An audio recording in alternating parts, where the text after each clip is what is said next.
A book often begins quietly, with a thought, a question, or a moment of reflection about the world around us. Yet sometimes those reflections grow into ideas that travel far beyond the written page, shaping conversations, inspiring debate, and inviting us to see our world through a different lens. This evening, we gather to celebrate such a work that invites us to reflect change, the political, social, and intellectual currents that continue to shape our societies and wider world. Venerable Mahasangha, distinguished guests, esteemed speakers, ladies and gentlemen, a very warm welcome to all of you. It's my pleasure to guide you through this evening's program as we celebrate the launch of Winds of Change, Geopolitics at the Crossroads of South and Southeast Asia by Asanga Abeyagoonasekera. We're deeply honored by the presence of our chief guest, the most venerable Dr. Kirinde Asajitero.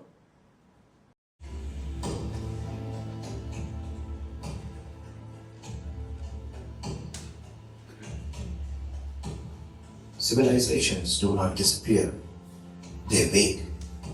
Once power moved along stone, trade and trade, from Angkor to Nalanda to the seas beyond. Today it returns as infrastructure, debt, and diplomacy. China rises not as an empire, but as a civilization remembering itself. Across Asia's most crowded corridor, democracy weakens, youth revolt, and two ancient powers compete quietly, relentlessly.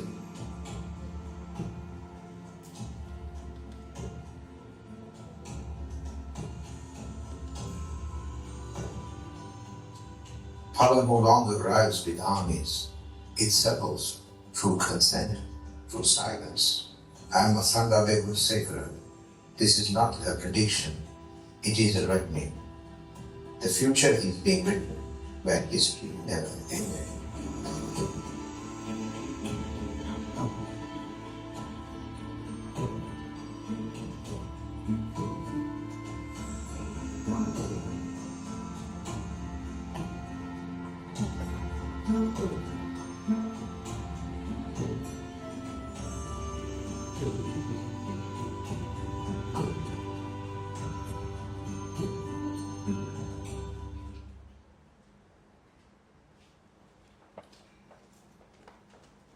Thank you very much, ladies and gentlemen. This video will be online for your further reference as well.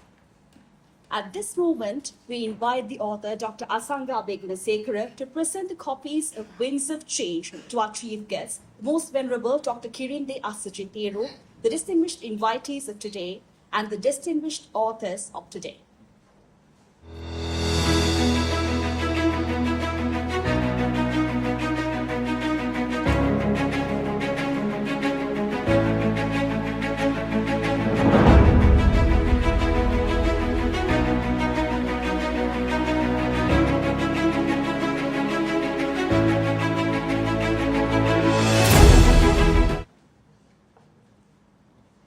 To begin our discussion today, it's my pleasure to introduce our first speaker, Mr. Uditha Devapriya. Mr. Devapriya is an independent researcher and political analyst based in Sri Lanka. He holds an LLB from the University of London and a postgraduate diploma in international relations from the Bandaranaike Centre for International Studies. His work has appeared in several respected international publications, including The Diplomat, Himal South Asian, and the Journal of Indo-Pacific Affairs. And he has been a participant and valuable resource person in many international forums. Known for his thoughtful and insightful analysis on political and regional affairs, he continues to contribute meaningfully to contemporary discussions on international relations. Ladies and gentlemen, please join me in welcoming Mr. Uditha Devapriya.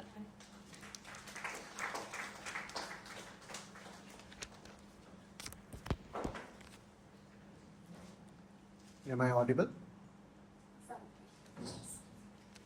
Distinguished members of the audience, it has been 11 days since the war in Iran began. Since then, the situation has spiraled out of control, and as yet, there is no end in sight. Slowly but surely, the shock effects of this war are being felt across South Asia.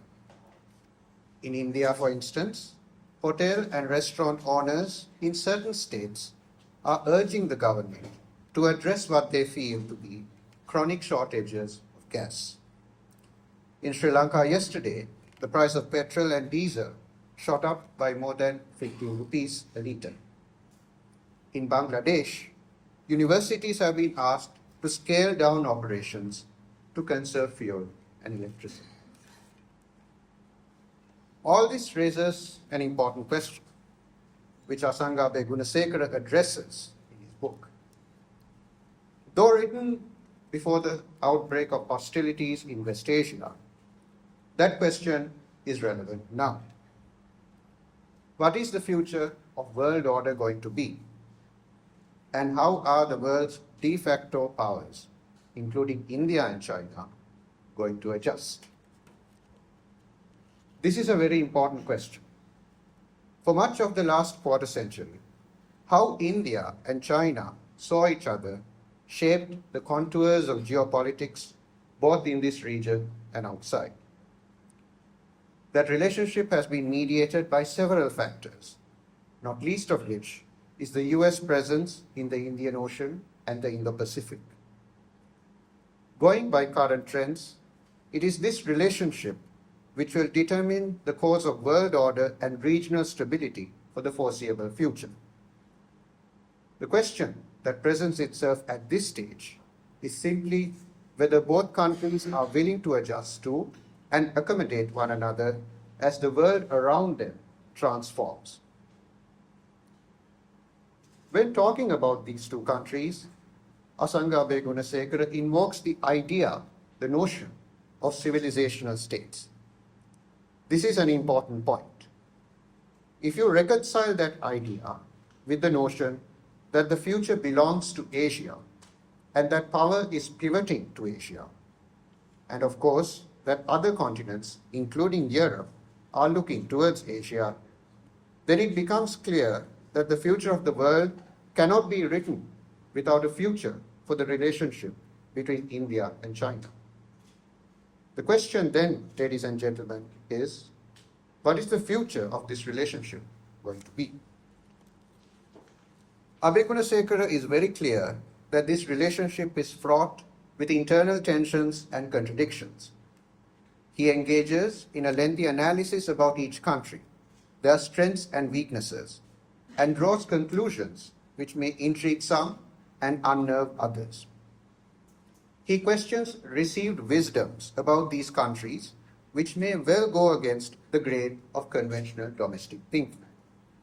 You may agree with them or you may not. But his point that no single country, not even a regional power, can sustain the weight of an entire region on its own and in isolation is appealing and convincing. More than anything, it makes sense. Of course, there are many differences which set India apart from China and which define their relationship. These differences have to do with cultural and political structures and social, economic, and historical conditions. At a certain level, they translate into a difference in diplomatic approach. Appraising how India and China project power at home and abroad, Asanga Abeyagoonasekera argues that a strategy of building influence will prevail over one of seizing influence. For those who read between the lines, the implications of this argument and observation cannot be clear enough, whatever the country may be. More importantly, Abeyagoonasekera questions whether it is wise and whether it makes sense to build up power abroad by aligning with superpowers and global powers whose foreign relations have suffered a near total rupture because of domestic convulsions. Statements made by state officials and ambassadors and diplomats at functions abroad indicate that these powers want to do things their own way. They want to remake the world in their image, and they want allies to fall in line with their approach, with or without tangible benefits. This is at odds with how superpowers and regional powers have framed the so-called rules-based order for over 80 years. Suddenly, almost overnight, we have been told that all what we had learned in international relations courses and international law classes was a myth, that there is no rules-based order, only the mirage of one. In this scheme, countries which have the luxury of changing the piper's tune do everything they can to stay at the top, whereas other states have to fall in line with this new approach with pivotal, consequential, and often negative outcomes for their society and economy. The recent fallout in West Asia is only one example of perhaps many to come. The elephant in the room question here is not so much whether we should fall in line with this new approach as whether there are alternatives to such approaches which we can tap into in our own backyard. Abeyagoonasekera observes that the only sustainable solution is to look at ways of achieving a synergy closer to home. When these solutions are clear and present in our neighborhood, the problem becomes easier to resolve. Meanwhile, the great geopolitical confrontations of our time have compelled countries like Sri Lanka to think of a viable road ahead. The recent attack on and sinking of an Iranian vessel indicates that the best way forward for countries like Sri Lanka is to adhere to the norms of international law and international conventions, carrying out our legal and humanitarian obligations without dithering in the dark. There is a perception that we cannot afford to take sides, and to a large extent, this is true. But we should also have the courage of our convictions, as the Sri Lankan government demonstrated despite tangible risks, to abide by principles and norms which we are now told no longer matter. Ultimately, that has a great deal to do with how we perceive ourselves and whether we let others define who we are. During an informal conversation with a former Indian Foreign Secretary in Hyderabad last year, I raised the question of what we should do to chart our way forward in terms of our relations with the rest of the world. His response rang true. I quote, "The important thing is for a country concerned to have a body of scholars who can analyze the relationship from the domestic angle. This leads to making more effective policy rather than the policymaker making policy after reading third-party writings." End quote. All too often, in countries like Sri Lanka, foreign policy has largely been refracted through the prism of third-party writings. We have seen our place in the world through the lenses of other actors, institutions, and countries. We have been afraid to be the authors of our own foreign policy, perhaps because we feel we are not good enough. What Asanga Abeyagoonasekera tries to do in his book is to make us think of an order in which solutions are based on domestic and regional priorities and not on the priorities of others. These priorities can be many things at the same time: democratic governance, economic prosperity, foreign trade, and domestic production. Some may argue that this is an insular policy. It doesn't have to be. To quote Abeyagoonasekera, "The world order is shifting, the certainties of the past are crumbling." End quote.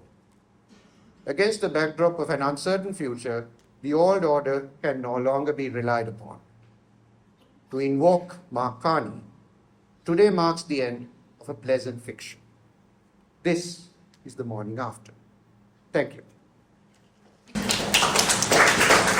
Thank you very much, Mr. Uditha Devapriya. Winds of Change පිළිබඳ මීළඟ දෙස්ම සිදු කරන්නේ රතීන්ද්‍ර කුරුවිට මහතා. ශ්‍රී ලංකාවේ මාධ්‍යවේදියෙකු සහ පර්යේෂකයෙකු වන මෙතුමා සිංගප්පූරුවේ NTU විශ්වවිද්‍යාලයේ උපාධිධාරියෙක්. ජාත්‍යන්තර සබඳතා හා ආරක්ෂාව පිළිබඳ පුවත්පත් රැසක විශේෂඥ ලිපි සැපීමට එතුමා සමත් වෙලා තියෙනවා. රතීන්ද්‍ර කුරුවිට මහතාට කෙරෙන ගෞරවනීය ඇරයුමයි සභාව ආමන්ත්‍රණය කරන්නේ. සියලු දෙනාගෙන්ම අවසරයි. ඇත්තටම මගේ මේ පරණ බොස් සහ ගුරුතුමාවනේ චමින්ද්‍රට හදිසියෙන්න බැරි වීම නිසා තමයි මම මේ කතාව කරන්නේ. මේ ඇත්තටම මම ඊයේ හවස කිව්වේ. නමුත් දැන් ඇත්තටම අසංගගේ සාමාන්‍යයෙන් මම ප්‍රසිද්ධ කතා හැම බාර අරගෙන කරන්නේ නැහැ. නමුත් දැන් අසංග මට මේ කතාව කරන්න කිව්වයන් පස්සේ මම බොහොම සතුටින් ඒක බාරගත්තා. මොකද මම හිතන්නේ මේ අසංගගේ පොත මේ අවස්ථාවේ ලියන්න පුළුවන් සහ ලිවිය යුතු හොඳම පොතක් හැටියට මම මේ දකින්නේ. එහෙනම් මම කියන්නේ කාරණා දෙකක් මත. එකක් තමයි දැන් පහුගිය අවුරුදු 10 තුල ලෝකයේ සහ ආසියානු කලාපයේ ලොකු වෙනස්කම් ගොඩක් සිද්ධ වුණා. ඒක ඇත්තටම ටක් ගාලා වෙනවා.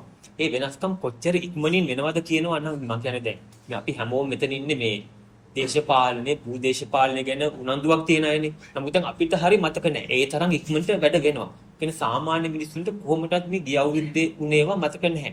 දැන් ඒ වගේ තත්වයක් තුල අසංග ඒ ගිය අවුරුදු 7 8 10 තුල ලෝකයේ සිදුවන ප්‍රවණතා ආසියාවේ වෙන ප්‍රවණතා සහ ඒවා ලංකාවට කොහොමද බලපාන්නේ කියන එක ක්‍රොනිකල් කරලා ડોකියුමන්ට් කරලා තියෙනවා. මම හිතන්නේ ඒකම දැන් තව අවුරුදු 5ක් ගියන් පස්සේ දැන් මෙතන ඉන්න කාටවත් සමහරට මතක නැති වෙන්න පුළුවන් 2022 මොකද උනේ කියලා. දැන් හැබැයි මේ පොත තියෙන නිසා අපිට ඒක ડોකියුමන්ට් එකක් තියෙනවා. මේ කාලේ මේ දේ වුණා, මේ කාලේ මේ දේ වෙන්න හේතුව ලංකාවේ ඉන්ටර්නල් සිටුේෂන් එක විතරක් නෙමෙයි පිටින් වුණ දේවලුත් බලපෑවයි කියන කාරණාව අසංගී පොතේ තියෙනවා. අනිත් කාරණාව තමයි මේ ලියපු කාලේ හරි. මම ලියපු කාලේ හරි කියන හේතුව මේ දැන් 2019 ඉඳන් 22 වෙනකන් අපි විවිධාකාර හැඟීම්බර කාලයක්නේ. අපි හැමෝටම අත්දැකීම් තියෙනවා, නරක අත්දැකීම් තියෙනවා. දැන් අසංගට උනත් මම හිතන්නේ බොහොම මම කොහොමද කියන්නේ මේ හරිම අමුතු අත්දැකීම් කීපයක් අසංගට තුනානේ. දැන් අසංග මේ පොත 2023 ලිව්වා නම් මේ පොත නෙවෙයි ලියවෙන්නේ.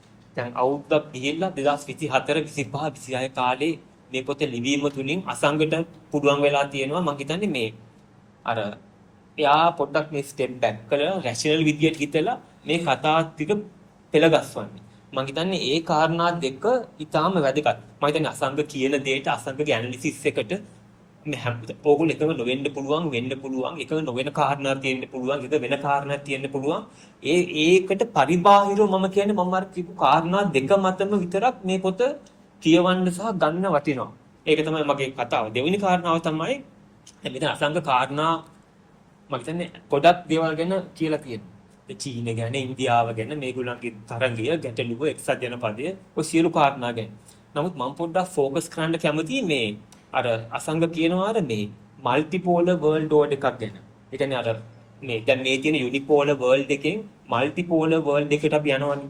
යද්දී මේ ඉන්ටර්නැෂනල් ඕඩර් එක. දැන් මම හිතන්නේ උදිත කතා කළා rules based international order එක.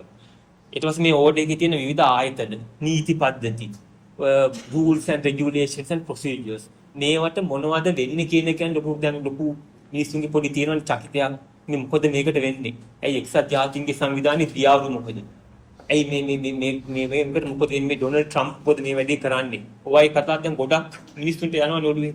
නමුත් දැන් මම කැමති මේ rules based international order කියන එක පොඩ්ඩක් දේශපාලන විද්‍යා තියරිස් වලින් පොඩ්ඩක් බලනවා නම් මම හිතන්නේ මේ දැන් අපි දැන් දේශපාලන විද්‍යාව සහ IR තියරි දන්න ගොඩක් අය දන්නවා මේ order කියන එක කැලි දෙකකට අපිට කඩන්න පුළුවන්. ඒ කියන්නේ bounded orders සහ international orders කියන කාරණා දෙක. මම කියන්නේ මේ අතර මේ බොහොම සරල කාරණා. bounded order එකක ඉන්න පුළුවන් එක සුපිරි බලවතෙකුට විතරයි. international order එකට සියලුම සුපිරි බලවතුන්ට මේ order එකේ ඉන්න පුළුවන්. අපි මේ cold war එක උදාහරණයක් ඇරෙන්න ගත්තොත් එහෙම මේක කඳුළු දෙකක් හිටියානේ. western order එක හිටියා, communist bloc එක හිටියා. western order එක හැදුවේ ඇමරිකාව හැදුවා. මේන්ටේන් කළා. ඒ වෙස්ටර්න් බ්ලොක් එකට අයිති වෙනවා NATO එක. ඊට පස්සේ IMF, World Bank සයි හදපු සංවිධාන හදලා ඒ සංවිධානවල අරමුණ මොකක්ද? සෝවියට් දේශය සහ කමියුනිස්ට් කඳවුර එක්ක තියෙන සීතල යුද්ධය ජයග්‍රහණය කරනවා. ඒක බවුන්ඩඩ් ඕඩර් එකක්. අනිත් බවුන්ඩඩ් ඕඩර් එක තමයි කමියුනිස්ට් බ්ලොක් එක. සෝවියට් රුසියාව හදලා ඒක මේන්ටේන් කරනවා. ඒකේ කැලේ තමයි වෝසෝ පැක්ට් එක කියලා අපි කියන එක. ඊපස් කොමිකොන්, ඊට පස්සේ ඊස්ටර්න් බ්ලොක් එක. ඒක බවුන්ඩඩ් ඕඩර් එකක්. ඒ කාලේ දැන් ඒ කෝල්ඩ් වෝ එක තියෙන කාලේ මේ බවුන්ඩඩ් ඕඩර්ස් දෙක තමයි වැදගත්. ඒ දෙක තමයි එකට අපි තික් ඕඩර්ස් දෙක තමයි ඒක. ඒ තියෙන අතරෙම මේ පොඩි ඉන්ටර්නැෂනල් ඕඩර් එක බොහොම තින්. එක්සත් ජාතීන්ගේ සංවිධානය. ඒ කියන්නේ දෙගොල්ලම ඉන්නවා. සෝවියට් රුසියාවත් ඉන්නවා, ඇමරිකාවත් ඉන්නවා. හැබැයි ඒක තින්. ඒ කියන්නේ ලොකු බලයක් නෑ මේ ඉන්ටර්නැෂනල් ඕඩර් එකට ඒ කාලේ. ඒ කාලේ වැදගත් වෙන්නේ අර කඳුරු දෙක. නමුත් දැන් 1990 සෝවියට් දේශයේ බිඳ වැටෙනවානේ. බිඳ වැටුණාන් පස්සේ දැන් ඉතින් එක කඳුරයි. එක සුපර් පවර් එකයි තියෙන්නේ ඇමරිකාව. ඇමරිකාව ඒ මොහොතේ තමන්ට තියෙන ආර්ථිකමය සහ යුදමය බලය පාවිච්චි කරලා පළවෙනි වතාවට ප්‍රොපර් තික් ඉන්ටර්නැෂනල් ලෝඩ් එකක් හදනවා. ඒ 1990 ඉඳන් 2017 විතර දක්වා කාලේ ඒ ඇමරිකාව කලිය තමන්ගේ වෙස්ටර්න් ලෝඩ් එක ප්‍රොපර් ඉන්ටර්නැෂනල් ලෝඩ් එකක් කළා. දැන් අපි ගාව තියෙන රූල්ස් බේස්ඩ් ලෝඩ් එක සහ ඉන්ටර්නැෂනල් ඕගනයිසේෂන්ස් අපි මේ බොහොම සාමාන්‍යකරණය කරලා තියෙන හැම එකම ඒ ඉන්ටර්නැෂනල් වෙස්ටර්න් බේස්ඩ් ලෝඩ් එකේ තියෙන ආයතන නීති රාමු පද්ධති තමයි තියෙන්නේ. දැන් අපි 2017 විතර පස්සේ මේ ලෝක පද්ධතියට තව බලවතෙක් එනවා චීනෙ. දැන් අපිට බලන්න පුළුවන් දැන් විශේෂම ආසියාවේ අපිට පේනවා චීනයන් තව බවුන්ඩඩ් ලෝඩ් එකක් හදනවා. BRICS හදනවා. SCO එක හදනවා. ඊට පස්සේ ඒෂියන් ඉන්ෆ්‍රාස්ට්‍රක්චර් බැංක් එක හදනවා. ඒ කිසිම එකක ඇමරිකාව නැහැනේ. දැන් ඇමරිකාවත් අනිත් පැත්තට හදනවා තමන්ගේ තව බවුන්ඩඩ් ලෝඩ්ස් කීපයක්. ඕකස් එක හදනවා, ෆෝඩ් එක හදනවා. ඊට පස්සේ ඔය ජපානයේ, සවුත් කොරියා, ෆිලිපීන්ස් එක ගහන බයිලැටරල් ඇග්‍රීමන්ට්ස් තියෙනවා. ඒ කිසිම එකකට චීන සම්බන්ධ කරගන්නේ නැහැ. මගින් අවුරුදු කීපයක් යද්දී චීනේ එක බවුන්ඩඩ් ලෝඩ් එකක් හදනවා. ඇමරිකාව තව බවුන්ඩඩ් ලෝඩ් එකක් හදනවා. ඊට පස්සේ අවුරුදු 5ක් විතර යද්දී වැදගත් වෙන්නේ තවදුරටත් මේ බවුන්ඩඩ් ලෝඩර්ස් දෙක. මේ දැන් තියෙන ඉන්ටර්නැෂනල් ලෝඩ් එක අර වගේ සීතල යුද්ධ කාලේ තින් ලෝඩ් එකක් බවට පත් වෙනවා. හොඳ උදාහරණයක් තමයි World Trade Organization එක. 2001 දී චීන WTO එකට එද්දී මම හිතන්නේ මෙතනින් සමහරට මතකයි කොච්චර ලෝකේ ඒක ලොකුවට ගත්තද. WTO එකට චීනය ආව මේක ලෝකේ වෙනස් වෙනවා. හරි ලොකු එකක් නේ ආයතනයෙන් චීනේ පාලනය කරන්න පුළුවන්. එහෙම හැඟීමක් තිබ්බනේ. දැන් WTO එක කවුරුත් ගණන් ගන්නෑ. WTO rules කවුරුත් ගණන් ගන්නෙත් නෑ. දැන් මම මේ කියන්නේ මේ උදිත මතු කරපු ඉන්ටර්නැෂනල් ලෝඩ් එකට මොකක්ද වෙන්නේ කියන එකට හරි උත්තරයක් මේ වෙලාවේ මට දෙන්න බෑ. නමුත් මේ දැන් ඇති වෙලා තියෙන තත්ත්වය අනුව ඉන්ටර්නැෂනල් ලෝඩ් එක හරි rules වලට හරි ඉන්ටර්නැෂනල් ඕගනයිසේෂන්ස් වලට හරි හොඳ කාලයක් නෙවෙයි ඉස්සරහට එන්නේ කියන උත්තරය මට කියන්න තියෙන්නේ. බොහොම ස්තුතියි.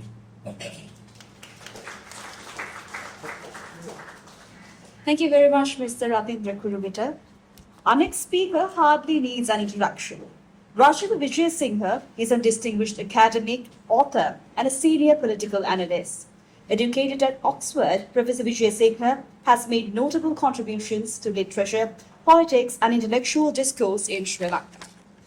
An editor and author, he has played an important role in promoting Sri Lankan writing both locally and internationally. Ladies and gentlemen, please join me in welcoming Professor Rajiva Wijesinha.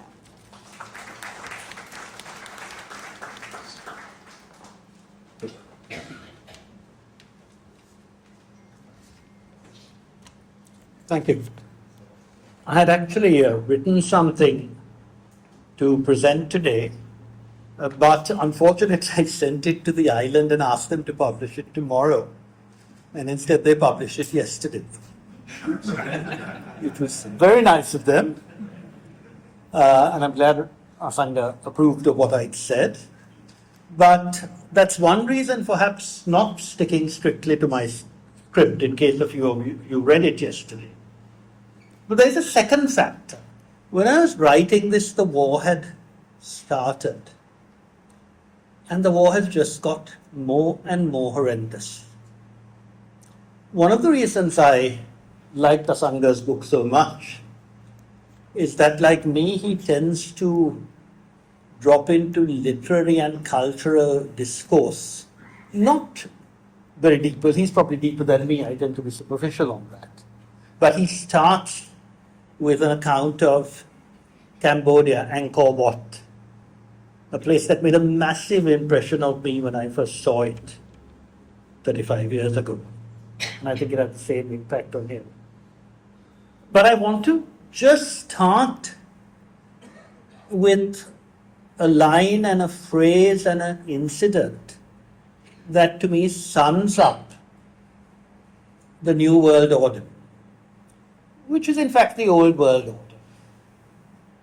The greatest of novelists, Joseph Conrad, wrote something called The Heart of Darkness.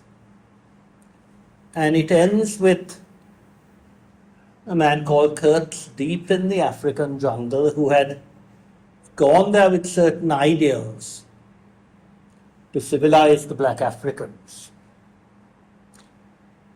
And his legacy is two things. One is a scroll, exterminate the brutes. The second is his dying comment, the horror. That was said in Africa. It is the most stunning indictment of the pretensions of colonialism. And 100 years later, just 100 years later, a film was made which paralleled that with the Vietnam War. Some of you may remember the Ride of the Valkyries as the bombers bombed, and the rogue general, played by Marlon Brando, another brilliant performance, Kurt's figure. And if you looked, or if you can remember his face then, you can see it in Donald Trump. Extraordinary face. So negatively expressive. Some of you may have seen the cover of Private Eye recently. It had 4 little vignettes of President Trump. Brilliant. I said, why did you start this war? So I could stop it. Okay, we'll tell the Nobel Committee. The second is, well, the mission was accomplished, which he said every other day now. And his aide is quickly covering a box full of files from Epstein. And this is the world we've been reduced to. No one knows why anyone is doing what they're doing. But I think if there is a new world order, the world has to thank President Trump because he has finally exploded the myth of Western morality. I'm reminded of Gandhi when asked, what do you think of Western civilization? He said it would be a very good idea. And there is no morality. But I think there are some further lessons, so let me just read a little bit from this analysis of this very comprehensive book. Asanga talks about the shifting alliances. And they're not really shifting because there are no actual breaks in a context in which the 3 contestants for power woo or threaten similar countries diplomatically, but definitely. The area is now called the Indo-Pacific, a term coined, interesting enough, over 100 years ago by a German who wanted to challenge the Anglo-American hegemony that triumphed after the First World War. The Anglo-American hegemony, which some of you may remember, completely betrayed the Arabs when the Arabs who had fought against the Ottoman Empire were then divided up by the French and the British. But it gained currency more recently following a speech by the hawkish Japanese Prime Minister Shinzo Abe, who was instrumental in developing the Quad: Japan, India, the United States, and Australia. And this marked a radical change in Indian foreign policy, for it had prided itself previously on being non-aligned. And the West saw it as too close to the Soviet Union and then to Russia. But as Asanga reiterates, India's approach is governed now by nervousness about China, which in the last couple of decades has made deep inroads into the Indian Ocean. Long after the concept of Indo-Pacific was developed, China saw this word and thought, all right, let's go for it. And they went for it. So now many states around the Indian Ocean, including in Africa, which connects Africa with Asia, are closely connected economically but also otherwise. Instrumental is the Belt and Road Initiative, which it used to develop infrastructure designed to facilitate its own trade, no doubt about that, but also the trade of the countries in the system. And Asanga is very clear in his book that the initiative has been of great assistance to the recipient countries and contests the Western claim that it was designed as a death trap. I fully endorse this view. To give you a couple of anecdotes, I recall a British friend in Cambodia telling me how the country had benefited from Chinese support which developed infrastructure. Whereas the West in those days concentrated on what it called capacity building. Some of you may remember that word. And what is capacity building about? Jehan knows all about it.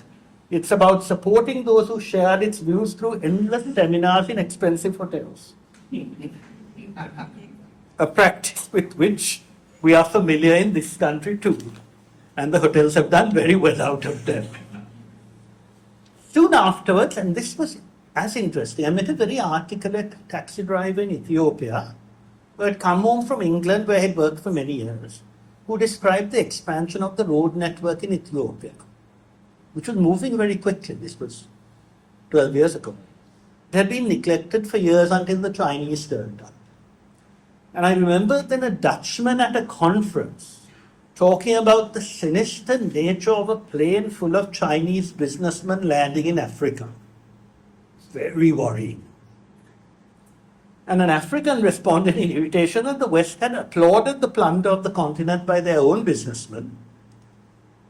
And the Africans now knew better and could ensure at some benefit to themselves as owners of the commodities the West had long thought their own birthright. Abeyagoonasekera said a contrast with the Chinese approach to the frugality of the Indians, a frugality born of relative poverty. But he appends the general suspicions with which Indian interventions are treated, given previous efforts at domination. And while he's markedly diplomatic in accounts of the different approaches of the three players, Asanga doesn't believe in hurting the feelings of others, something that I do all the time, I'm afraid. And time and again he notes the effortless ease with which the Chinese have begun to dominate the field. His research has been thorough. And the statistics he cites, my only quarrel with them is for aging eyes, they're very difficult to read. But I managed. He cites the statistics about trade, making clear the Chinese are streets ahead of the others, both in terms of balances as well as absolute terms. And he notes too that whereas the Western discourses of Chinese restrictions on freedom, in Sri Lanka it is the others who are wary of transparency. All those agreements that we're not allowed to see. He notes there is no clarity about the agreements the current government has entered into with the Indians. Contrary to what might be expected from former Marxists, it has not resumed the tilt towards China of earlier left-wing regimes. But he shows there has been no break with China. There's lots of discussion about can submarines come here, can they not, what is the policy, who's allowed to enter, when are they allowed to enter, why are they allowed to enter? And of course, all the time the Americans are waiting with their submarines outside to kill everyone inside. I mean, that, apart from those children, the torpedoing of the submarine is such a classic example of the horror, the sheer horror, and the different explanations given by the Americans. Mr. Trump and his even more price cloud, Peter Hegseth. I mean, how can the world cope with that? But it has to. This is democracy at play. The choice of the people. Okay? Asanga believes that the groundwork China laid still gives hopes of more economic development than what the other two countries has done. We cannot, after all, forget that the Rajapaksa government first asked India to develop the Hambantota port. And I still recall the Indian High Commissioner at the time, Ashok Kanta, telling me when I said, why didn't you take it up? He wondered whether India had not erred in not taking up the offer.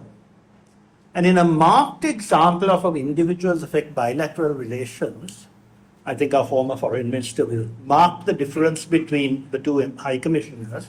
I have no doubt that his predecessor, the effusive Alok Prasad, who had wonderful relations with Sri Lanka, would have taken up that offer. It was Rajapaksa hubris that made the cost of the port escalate. For when the rock inside the breakwater was discovered before the harbour was filled, and Mahinda Rajapaksa was told it would not cost much to get rid of it if it was done immediately, he said, no, I must have my birthday party. The port has to be opened on my birthday. So the port was filled, he had a lovely birthday party, and then the waters had to be drained away for the rock to be dynamited. Not cheap. And unfortunately, planning being left to the great villain of the piece, the younger brother, you had grandiose buildings in the town. I mean, go to Hambantota, you can see those extraordinary buildings instead of the infrastructure that would have ensured greater economic activity. What the cabinet was doing in approving this, I don't know, but they were all terrified of Bessel. Understandably so. And,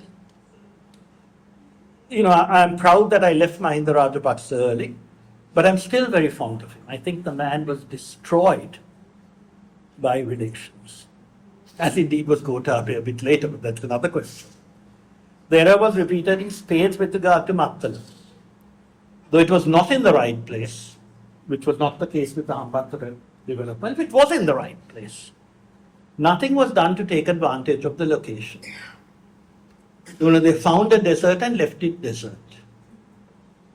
The Romans called it peace and left a desert.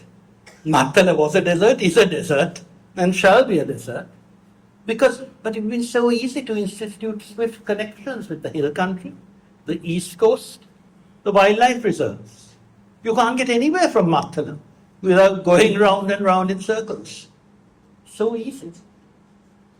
The last section of the book, after its thorough examination of the activities of the three major players, deals with Sri Lanka's domestic political challenges.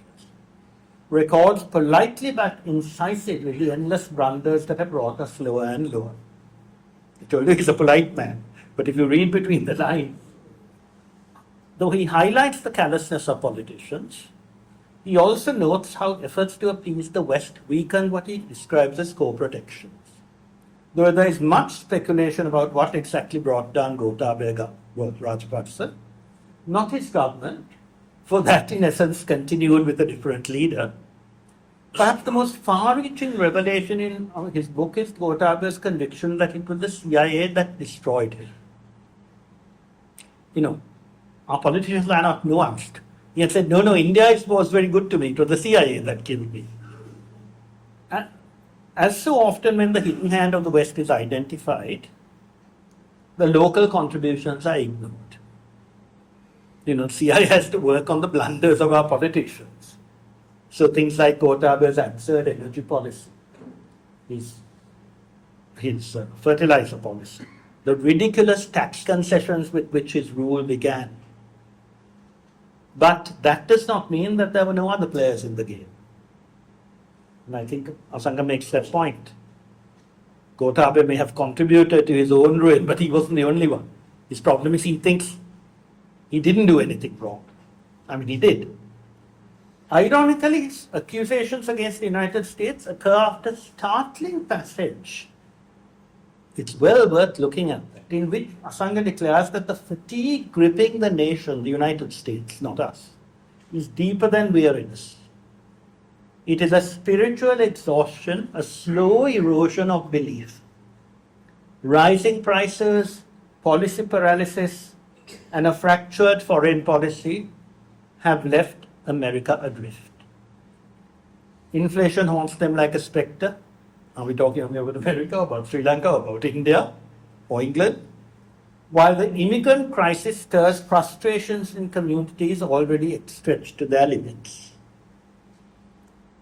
This, he claims, explains the re-emergence of Donald Trump. Now, in the midst of the horrors that Trump has perpetrated, this passage suggests that he is desperate to assert himself in denial of the fatigue that will overcome a nation initially built on idealism. You have to give that to America. It was an idealistic, decent country once. Now in the throes of ruthless cynicism. What will follow, I do not know.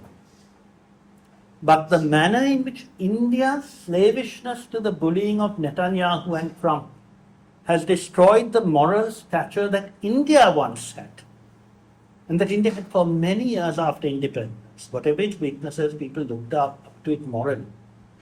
It suggests that his nuanced but definite adulation of Chinese policy will be a hallmark of the New World Order. Thank you. Thank you very much, Professor Wijesinha, for that thought-provoking and insightful speech. Before we continue with our next speech, we will now listen to a brief passage from Winds of Change, offering us a glimpse into the ideas and reflections presented in the book. The passage will be read by Ms. Jehan Perera, a beloved cousin of the author.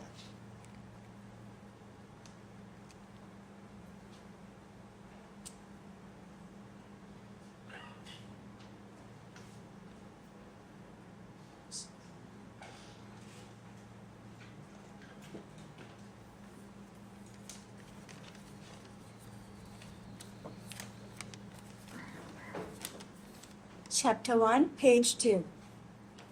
Angkor itself, stretching across 400 square kilometers, nearly half the size of Singapore, stands monumental even when viewed from space. Built by King Suryavarman II in the 12th century, it is a marvel that dwarfs other ancient wonders. According to historian Henri Morat, French naturalist and explorer, the Temple of Angkor Wat stands as an unparalleled marvel in the ancient world. Moha asserts that the architecture of Angkor Wat surpasses even the brilliance of Michelangelo's creations, and it holds a grandeur that rivals or even exceeds the achievements of Roman and Greek civilization. This assertion paints Angkor Wat not just as a masterpiece of Southeast Asia, but as a crowning glory of human architectural endeavor. Under Jayavarman VII's reign, a spiritual shift unfolded as Vishnu was displaced by the Buddha, marking Cambodia's gradual drift towards Theravada Buddhism. I had come to this place not just to speak on geopolitics at the Royal Academy, but to touch upon the layers of history, to feel how the echoes of the past shape the consciousness of a nation. I met Dr. Im Sok, an archaeologist with Apsara Institute, narrated tales of war and upheaval that may have driven the spiritual transformation.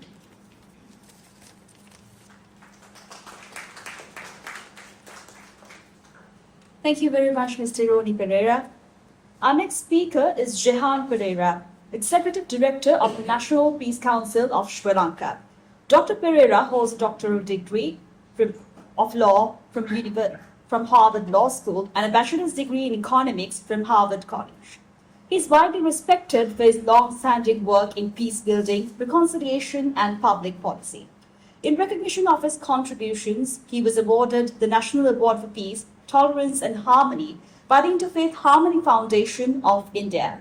Ladies and gentlemen, please join me in welcoming Dr. Jehan Perera.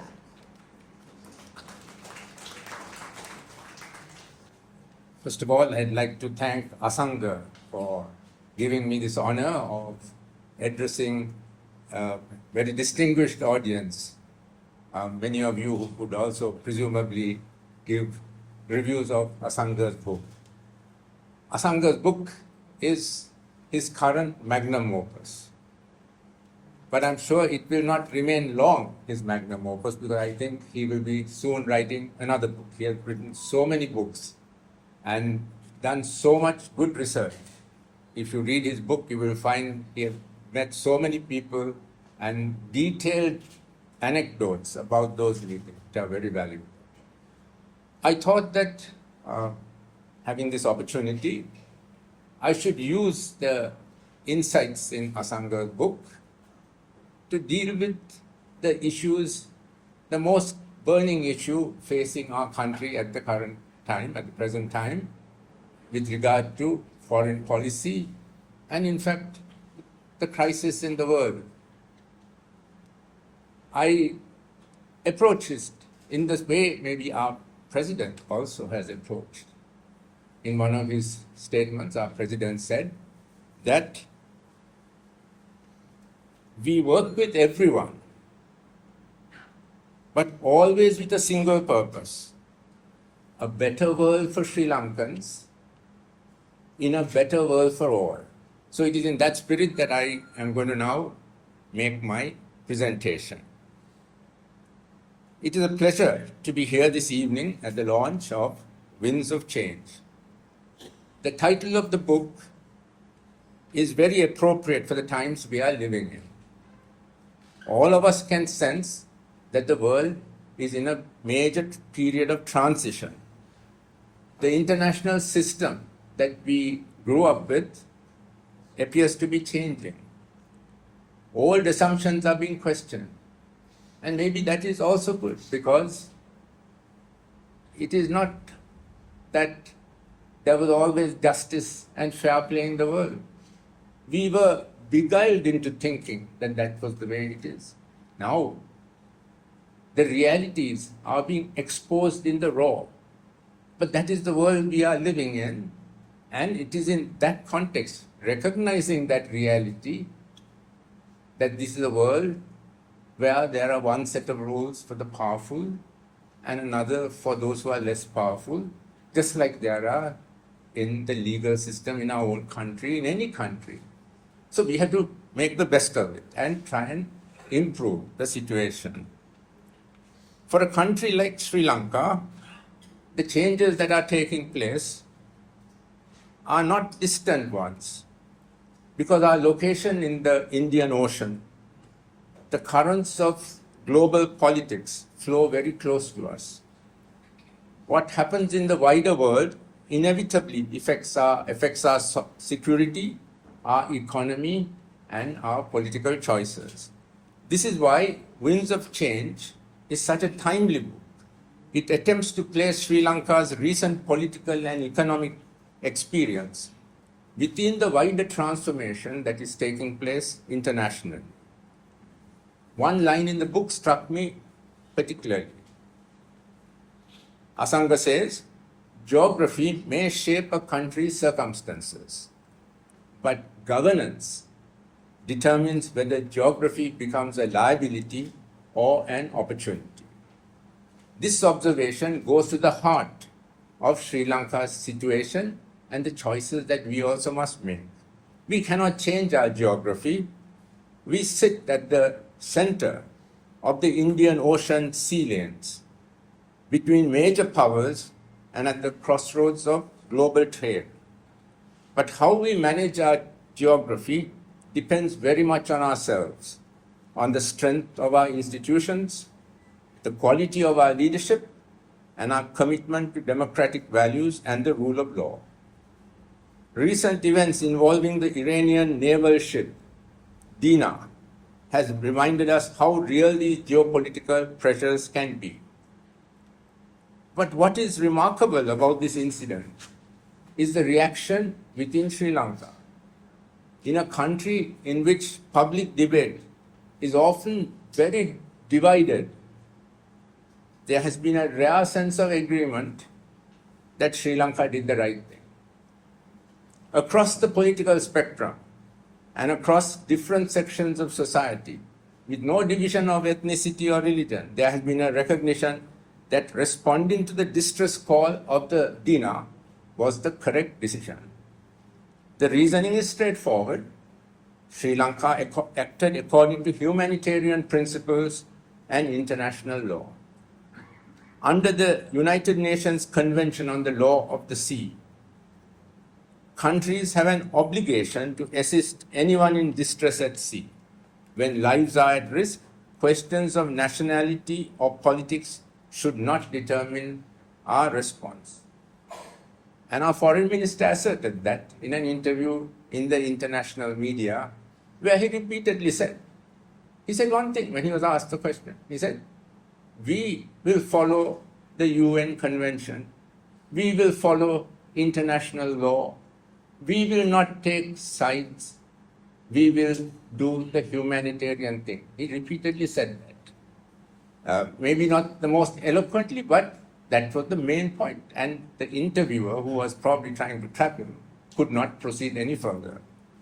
Because what he said was right. It was that we must follow international law, we must follow law, and we must be humanitarian. There is no challenge to that. The sinking of the dinar occurred in the context of a widening conflict involving powerful countries. In such situation, there's often pressure. There's pressure to take sides. The mentality can easily become, if you are not with us, you are against us. For smaller countries like Sri Lanka, this is a difficult situation. As Winds of Change points out, small states rarely have the luxury of ignoring great power rivalry. They must learn to navigate them.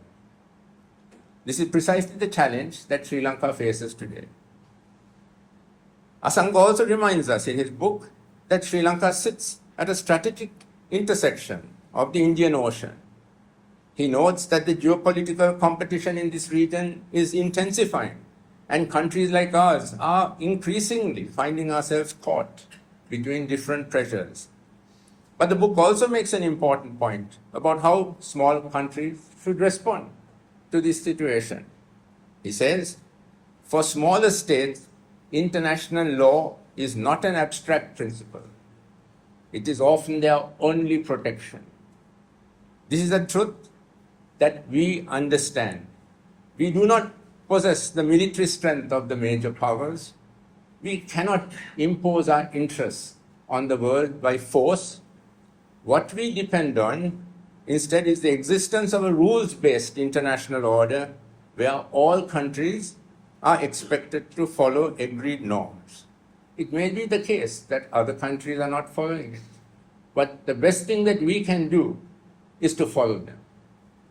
When Sri Lanka responded to the distress call from the Iranian sailors, it was not only performing a humanitarian act, we were also affirming our belief that international law should be governed, that international conduct should be governed by law rather than by raw power.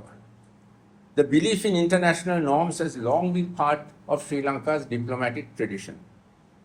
Many years ago, in 1971, when Mrs. Sirimavo Bandaranaike was the Prime Minister, Sri Lanka proposed at the UN that the Indian Ocean should be declared a zone of peace. The idea was that the Indian Ocean should not become an arena for great power rivalry, but rather a region where smaller countries can live in security and cooperation. Today we see how relevant that vision articulated by Mrs. Bandaranaike in 1971 and by her government, how relevant it remains. In this environment, Sri Lanka's relationships with other countries must be carefully managed. Winds of Change reminds us that our relationship with India is central. As the book puts it, India's proximity is a permanent factor of Sri Lanka's strategic environment. Maintaining a relationship of trust and cooperation with India is therefore essential for our stability and prosperity. At the same time, Sri Lanka must also maintain constructive relations with the wider international community. There is the United States, there is China, there is Japan. We must engage with all of them for the good of our country and for the good of the world. But in dealing with these relationships, we must hold on to clear principles. And at the heart of those principles is the respect for international law. And here I would like to make another point which I think is very important. Our credibility in defending international law depends on how much we do at home. Our own history reminds us of this very clearly. Our country experienced nearly 3 decades of internal war. During that situation, during that time, issues relating to the protection of civilians, missing persons, accountability, and war crimes became deeply important. These issues have not disappeared. We have peace now. But the problems remain. Those problems remain unresolved. Families are still searching for answers about loved ones who went missing. Communities that were divided by war are still trying to rebuild trust. We can see that if we go and talk, if we go to the north and east, they do not think the way we think in the south of the country. If Sri Lanka wishes to stand in the international arena as a country that supports humanitarian principles and the rule of law, we must also apply this within our own country. In fact, Winds of Change, Asanga captures this idea very well when he says, a nation's moral authority abroad is strengthened by the justice it practices at home. Sri Lanka's response to the Iranian sailors has shown we are capable of acting with humanity and principle even in difficult situations. It has reminded us that even in a turbulent geopolitical environment, it is possible to choose the path of law and compassion. But the deeper challenge is to ensure that these values guide us consistently, not only in moments of international crisis, but also in the long and arduous process of building reconciliation and trust within our own country. The message that comes through clearly in Winds of Change is that Sri Lanka must navigate the changing world with maturity and balance. If we can do that, Sri Lanka can play a constructive role in promoting peace and cooperation in the Indian Ocean region and in the world. Thank you.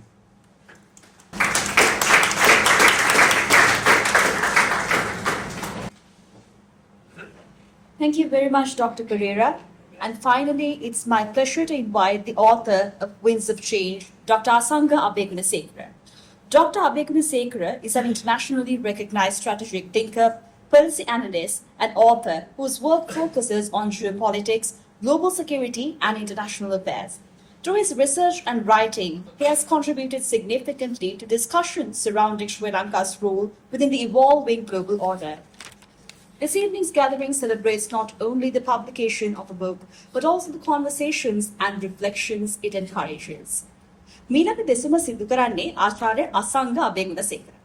අද දින දොරට බඩින Winds of Change කෘතියේ කර්තෘවරයතුමා America එක්සත් ජනපදයේ වසර 3ක පර්යේෂණ පරිචයක් සමගින් තමාගේ නවතම කෘතිය ගැන අදහස් දක්වන්නයි මේ එක්වන්නේ. Ladies and gentlemen, please join me in welcoming Dr. Asanga Abeyagoonasekera.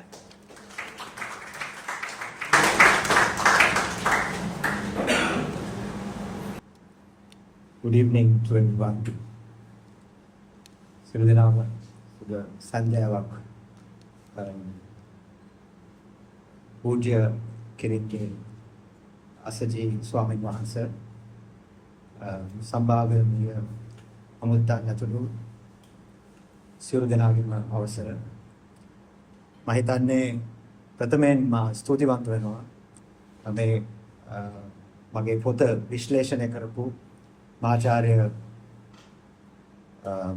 Jehan Perera, Rajiva Wijesinha, Saha Hitawat, Rathindra Kuruvita, Saha Uditha Devapriya.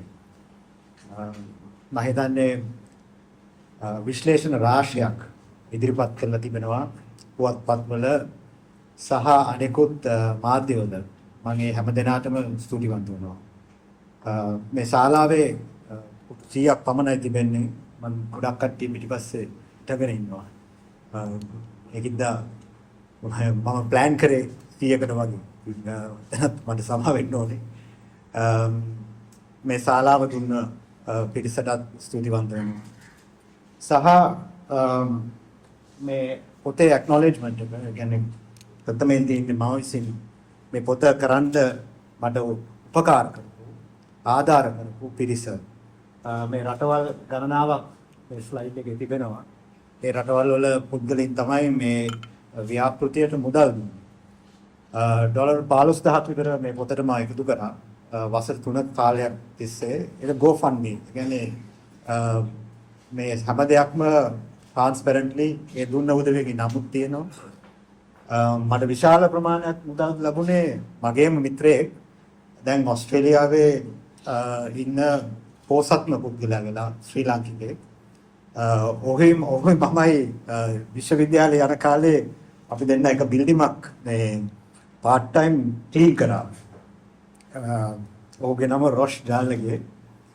ඉතින් මට ප්‍රශ්නයක් ඇති වුණා මේ පොත වැඩක් හරියේදී මොකද මගේ ෆන්ඩින් නැති වුණා. ඉතින් මට කවුරුත් දැදෙන්නේ මම ඒ අවස්ථාවේ තමයි එතුමාට කෝල් කරේ. එතුමා ඒ වෙලාවේ මේ එතුමාගේ මේ මුහුණු පොතේ කාර් එකක් දාලා මේ රෝල්ස් රොයිස් කාර් එකක් එතුමා අරගෙන ඉතින් ඒක දාලා ඉතින් මේ යාළුවෝ ඒකට ලයික් කරනවා. මං කිව්වා රොෂ් මට වාගේ වාහනේ රෝදේ විතරක් මට දෙන්න පොඩි වැඩක් තියෙනවා කරගන්න. ඉතින් මොකද රෝදේ කියලා රුපියල් 4000 කියන්නේ රුපියල් නෙවෙයි ඩොලර් 4000. මට අවශ්‍යතාවයක් තියෙනවා. මොකද මම ලයින් අප් කරලා තියෙනවා ඉන්ටර්විව්ස් 16ක් විතර. මට මේක කරගන්න බැරි වෙනවා මොකද මුදල් නැති නිසා කියලා. එයා මම හිතන්නේ දවස් දෙකක් ඇතුළත ඒක ට්‍රාන්ස්ෆර් කරා මට. ඉතින් මම ඒ උදවියට ස්තුතිවන්ත වෙන්න ඕන මොකද මේක ඕගොල්ලෝ කියවන්නේ ඒ උදවිය මට ලබා දුන්නු ඒ මුදල සහ ඒ පරිශ්‍රණ සඳහා අවශ්‍ය කරන ඒ දායකත්වය නිසා. ඉතින් ඒ වගේම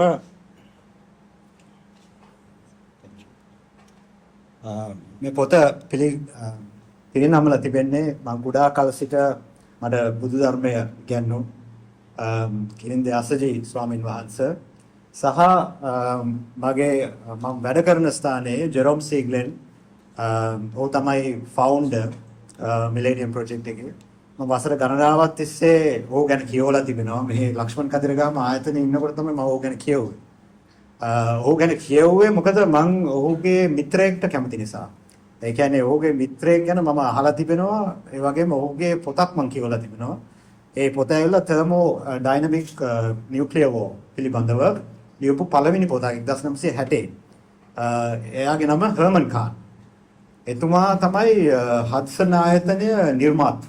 ඉතින් ජෙරොමෝයි හර්මනුයි හොඳ යාළුවෝ. දෙවෙනි ලෝක යුද්ධයෙන් පසුව කෝල්ඩ් වෝර් පීරියඩ් එකේදී සීතල යුද්ධයේදී මේ උදවිය තමයි ගොඩාක් විදේශ ප්‍රතිපත්තිය හැසිරුවේ පිටිපස්සේ ඉඳලා. ඒ කියන්නේ පරිේශන මට්ටමේ ඉඳලා. ජෙරොම් සී ග්ලෙන් මම හිතන්නේ ශාඛා 72ක් හදලා තිබෙනවා මේ ආයතනයේ. ඉතින් ඔහු යටතේ වැඩ කරන්න මට ලැබුණා. ඒ වගේම කලාපයේ අධ්‍යක්ෂක තනතුර මට ලැබුණා ඔහුගෙන්. ඒක ඔහු මට ලබා දුන්න ගෞරවයක්. ඒ වගේම මම ඔහුට මේ පොත පිළිගන්නවා. මේක මේ පොත් තුනක් මේකේ ට්‍රයලොජි එකක්. ඒ කියන්නේ පළවෙනි පොත ශ්‍රී ලංකා at crossroads. මෙතන මේ සරත් අමුණුගම මැතිතුමා ඉන්නවා. ඔහු තමයි මගේ චීෆ් ගෙස්ට්. ඒකෙදි ශ්‍රී ලංකා at crossroads එකේ. ඒකේ මුළුම වීඩියෝකම තියෙනවා. ඒක බලන්න පුළුවන්. ඒකේ විනී විතරණ සර්තිකියා තිස්ස විතරණ අපේ ඇමතිතුමා හිටියා. එවැනි රාශියක් විද්වතුන් මේකේ කතා කරනවා. මේක තමයි පළවෙනි. දෙවෙනි එක තමයි conundrum of Nile. තුන්වෙනි එක තමයි මේක. ඉතින් ඒක කවුරු හරි කියවනවනම් මේ තුනම කියවුවොත් තමයි මම හිතන්නේ ඒකේ වටිනාකම වැඩි වෙන්නේ. මොකද ඒක periods තුනක්. එකක් රාජපක්ෂ සමය. ඒක තමයි ශ්‍රී ලංකා at crossroads. ඉන්පසුව වික්‍රමසිංහ සහ සිරිසේන එම රාජතන්ත්‍රන කාලය. ඊට පස්සේ තමයි දැන් පොත. ඉතින් මේ තුනම එකට බැලුවොත් මම හිතන්නේ වෙන අදහසක් ලැබෙයි කියලා. ඊට වඩා ගැඹුරු අදහසක්. මේ පොත සකස් කරලා තිබෙන්නේ පරිච්ඡේද 4ක්. මම හිතන්නේ දැන් විවරණය කරපු මේ සියලු දෙනාම ඒක ගැන කතා කරා. මම ඒ ගැන වැඩි කතා කරන්නේ මේ මම ගත්ත ඡායාරූපයක් ඇන්කෝවත් වල. මේ විශාල ලෙස මම ඡායාරූප අරගෙනක් තියෙනවා මේ පරිශ්‍රණ වැඩ කටයුතු කරන අවස්ථාවේදී. මම හිතන්නේ පළවෙනි චැප්ටර් එක මම කතා කරන්නේ භූ දේශපාලනය සහ සේදමාවත ගැන. චීනයේ සේදමාවත.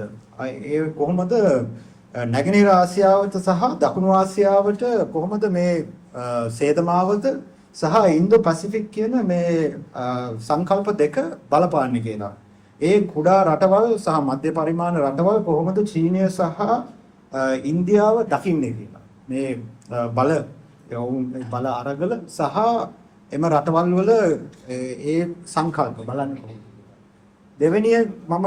දෙවෙනි පරිච්ඡේදයේදී මම කතා කරන්නේ regional diplomacy. ඒ කියන්නේ කලාපීය දැන් කමු සාගර් කියන concept එක තියෙනවා ඉන්දියන් prime minister ගේ. ඉතින් ඒවා කොහොමද neighborhood first කියන policy එක තියෙනවා. ඉතින් ඒවා කොහොමද කලාපීය රටවල් වලට බලපාන්නේ. ඒ වගේම චීනය ඒගොල්ලෝගේ තියෙනවා කලාපීය භූදේශපාලන අදහස් කීපයක් shared future කියලා තියෙනවා. එතකොට belt and road එකේ strategies තුනක් තියෙනවා. ඒක මම කතා කරන්නම් පස්සේ. මේ තමයි ඔය ඇන්කෝවාත් සහ මම දැක්කෝ ද රොයල් ඇකඩමි එකෙන් තමයි මට ආරාධනා කළේ. එතනදී යනකොට ශ්‍රී ලංකාවේ හේමා ගුණතිලක ડોක්ටර් හේමා ගුණතිලක ගැන මට කියනවා. එතුමිය තමයි අවසානට එතනට ඇවිල්ලා එතුමියගේ PhD එක කරලා තියෙන එතන. එතුමියගේ ගොඩක් දේවල් මම මේකේ එන්ටර් කරලා දිනවා. ඒ කියන්නේ ඓතිහාසික දේවල් එතුමිය හොයාගත්තු. මම දැක්කෝ ලස්සනම දෙයක් තමයි නිස්සංක මල්ල ගැන එතුමිය ලියලා තියෙනවා. නිස්සංක මල්ල රජතුමාගේ රජවාසල ඉස්සරහා තිබෙනවා මේ කාම්බෝජා වාසල කියන පාරක්. ඒ පාර අපි දාලා තියෙන්නේ ඒ කියන්නේ කාම්බෝජය සමග තිබුණු සම්බන්ධතාවය. තාමත්ම කිට්ටු සම්බන්ධතාවයක් තිබුණා තියෙනවා. හැබැයි කාම්බෝජය උදවිය විශ්වාස කරන්නේ නිශ්ශංක මල්ල ඒගොල්ලෝගේ රාජ්‍ය කෙනෙක් කියලා. ඒක ඉතාමත් හරිම ඉන්ට්‍රස්ටිං. මේ ගැන මම හිතන්නේ ඊට වඩා ගැඹුරු පරිශ්‍රණයක් කරන්න ඕනේ. මේ ඇවිල්ලා අපේ මේ ස්ලයිඩ්ස් වල තියෙන්නේ මේ සත්මහල් ප්‍රසාදය මේ කාම්බෝජයේ තියෙන එහෙ තියෙන ටෙම්පල් එකක්. මේවා ගොඩක් සම්බන්ධතාවයක් තියෙනවා. ආකිටෙක්චරල් සිමිලැරිටි එකක් තියෙනවා. ඒ වගේම අර අපේ සිංහයා යාපහුවේ ඒ වගේ. ඉතින් මේ ගොඩක් සිවිලයිසේෂන් ස්ටේට්ස් දෙකක් මම දැක්කා. ඒ කියන්නේ ලංකාව සහ කාම්බෝජය. ඒ අතරතුරට තමයි ඊට පස්සේ වියට්නාමය මම සංචාරය කරපු වෙලාවේ මම දැක්කේ මේ උදවිය ට්‍රේඩ් කරන විදිය. දැන් මේකේ තියෙන්නේ මේව ඇතුළත් කරලා තියෙන පොතට චීනය සහ ඇමරිකාව සහ ඉන්දියාව කොතරම් දුරට මේ රටවල් එක්ක මේ වෙළඳ උපමාරු කරගෙන තියෙනවද කියලා. ඒතකොට මම දැක්කේ චීනය ඉදිරියෙන් තාමත් ඉස්සරහින් ඉන්නවා බවත් අනිත් රටවල් දෙකට වඩා. ඊට පස්සේ ඒකට හේතුන් මම බලුවා. ඒක කල්චරල් ඩිප්ලොමසි එකද සොෆ්ට් ඩිප්ලොමසි එක කොහොමද ඒගොල්ලෝ මේ රටවල් වල කරන්නේ කියලා. ඉතින් මම හිතන්නේ ඉන්ටර්වියුස් රාශියක් තියෙනවා මේ ගැන කරලා. ඒ ඉන්ටර්වියුස් වල ඒ ගැඹුර ඉතාමත්ම වැදගත්. ඒ කියන්නේ සමහරක් උදවිය දැන් ඉන්දුනීසියාවේ උදවිය දකින්න වෙන විදියක්. එතකොට දැන් කාම්බෝජ උදවිය කියන්නේ මෙහි අනිවාර්යයෙන්ම දැන් මෙහි වුණු සිද්ධීන් ගත්තම ඔය අරගල සහ මේ සිද්ධීන් වල යම්කිසි භූදේශපාලනමය ඒ කියන්නේ බලපෑමක් තිබ්බා කියලා එළියෙන් පිටස්තර යම්කිසි හස්තයක් තිබුණා කියලා මේවා ඒ කලර් රෙවොලූෂන් විදියට මේවා වෙනස් කරන්නේ. හැබැයි වියට්නාමයේ ඒක විශ්වාස කරන්නේ නැහැ ගොඩක් උදවිය. වියට්නාමයේ කියන්නේ මේගොල්ලෝගේ තියෙන දුර්වලකම් වලින් මේව වැටුණා කියලා. ඒ කියන්නේ මේගොල්ලෝ ගත්තු policies වලින් ඒක මේ රටවල් වැටුණා කියලා. ඉතින් මේකත් හරිම ඉන්ට්‍රස්ටිං. මොකද මම රටවල් තුනක් කම්පෙයාර් කරනවා. ශ්‍රී ලංකාව, බංග්ලාදේශ සහ නේපාල් හතරක් සහ අසාන්. ඉතින් මේ ඒ කියන්නේ පෞල් පාලන තුනක් ගලවපු විදිහ, ඒ කියන්නේ ගැලවුණු විදිහ සහ ගලවපු විදිහ සම්බන්ධව ඒ කියන්නේ ජනතා අරගල. හැබැයි මේවා පිටුපස තිබෙනවද යම්කිසි ඒ කියන්නේ භූදේශපාලනය සහ යම්කිසි හස්තයන් තිබෙනවද කියලා. ඒ කියන්නේ external forces තිබෙනවද කියලා. ඉතින් ඒ රටවල් දකින විදිය මේකේ සටහන් කරලා තියෙනවා. ඉතින් මේවා කිසි දෙයක් මම කන්ක්ලූඩ් කරලා නැහැ. ඕගොල්ලන්ට කන්ක්ලූඩ් කරගන්න පුළුවන් ඕගොල්ලෝගේම අප කියවලා එන මේ අදහස. මේ තමයි අනිත් රටවල්. මේ ඔක්කොම මම සඳහන් කරලා තිබෙනවා It's okay. දැන් මේ පාර මෙතුමා කිව්වා මේ පාරක් ගැන ඉතියෝපියාවේ. එතුමා දැක්ක. මම ටැක්සි මෙතුමා වගේම මම දැන් ටැක්සි ඩ්‍රයිවර් කෙනෙක් මම දැන් මේකේ ඉන්නවා ඉහළ පෙළේ උදවිය ඇම්බැසඩර්ස්ලා ඉන්නවා ඉහළ පෙළේ උදවිය ඉන්නවා රාජතාන්ත්‍රික මට්ටමේ කට්ටිය ඉන්නවා. ඒ වගේම සාමාන්‍ය ටැක්සි ඩ්‍රයිවර්ස් ඒගොල්ලෝනුත් ඉන්නවා. මම මේ ටැක්සි ඩ්‍රයිවර්ගෙන් මම පාරේ යනකොට දැන් මේ හයිවේ එකක් මේ කැම්බෝඩියා වල තියෙන්නේ. එතකොට මම එයාගෙන් අහනවා ඔයා කැමතිද මේ හයිවේ එකට කියලා. එතකොට ටැක්සි ඩ්‍රයිවර් මගෙන් අහනවා ඔයා කියන්නේ මේක හයිවේ එකක්ද කියලා මගෙන් අහනවා. එතකොට මම කිව්වා ඉතින් මේක හයිවේ එකක් නේ මේක වෙන මොකද්ද හයිවේ එකක් නැත්තම් කියලා. එතකොට කියනවා මේකේ තියෙන තීරු දෙකයිනේ කියලා. දැන් ඔයා ඇමරිකාවෙන් ආවේ ඔයා මේ වගේව දැකලා තියෙනවද කියලා. ඒකත් මට මමයි ටැක්සි ඩ්‍රයිවර් අතරට එතන මම කියනවා නෑ ඉතින් ඔබතුමා දැන් මේකට අකමැතිද කියලා. නෑ ඉතින් මේක විතරනේ අපිට තියෙන්නේ. ඉතින් මේක නැත්තම් කවුද ඕගොල්ලෝ ඇමරිකාවෙන් අපිට හදලා දෙන්නේ නැහනේ. ඉන්දියාවෙන් අපිට හදලා දෙන්නේ නැහැ. චීන කට්ටිය මේක හදලා දීලා දිනවා. හැබැයි මේක ඉතින් මේක තමයි තියෙන්නේ. ඉතින් ඒකින්ද අපි මේක පාවිච්චි කරනවා දැන්. හැබැයි ඒ ගම් මට්ටමට ඒ දියුණුව තාම ගිහිල්ලා නැහැ. හැබැයි ඒගොල්ලෝ බලාපොරොත්තු වෙනවා.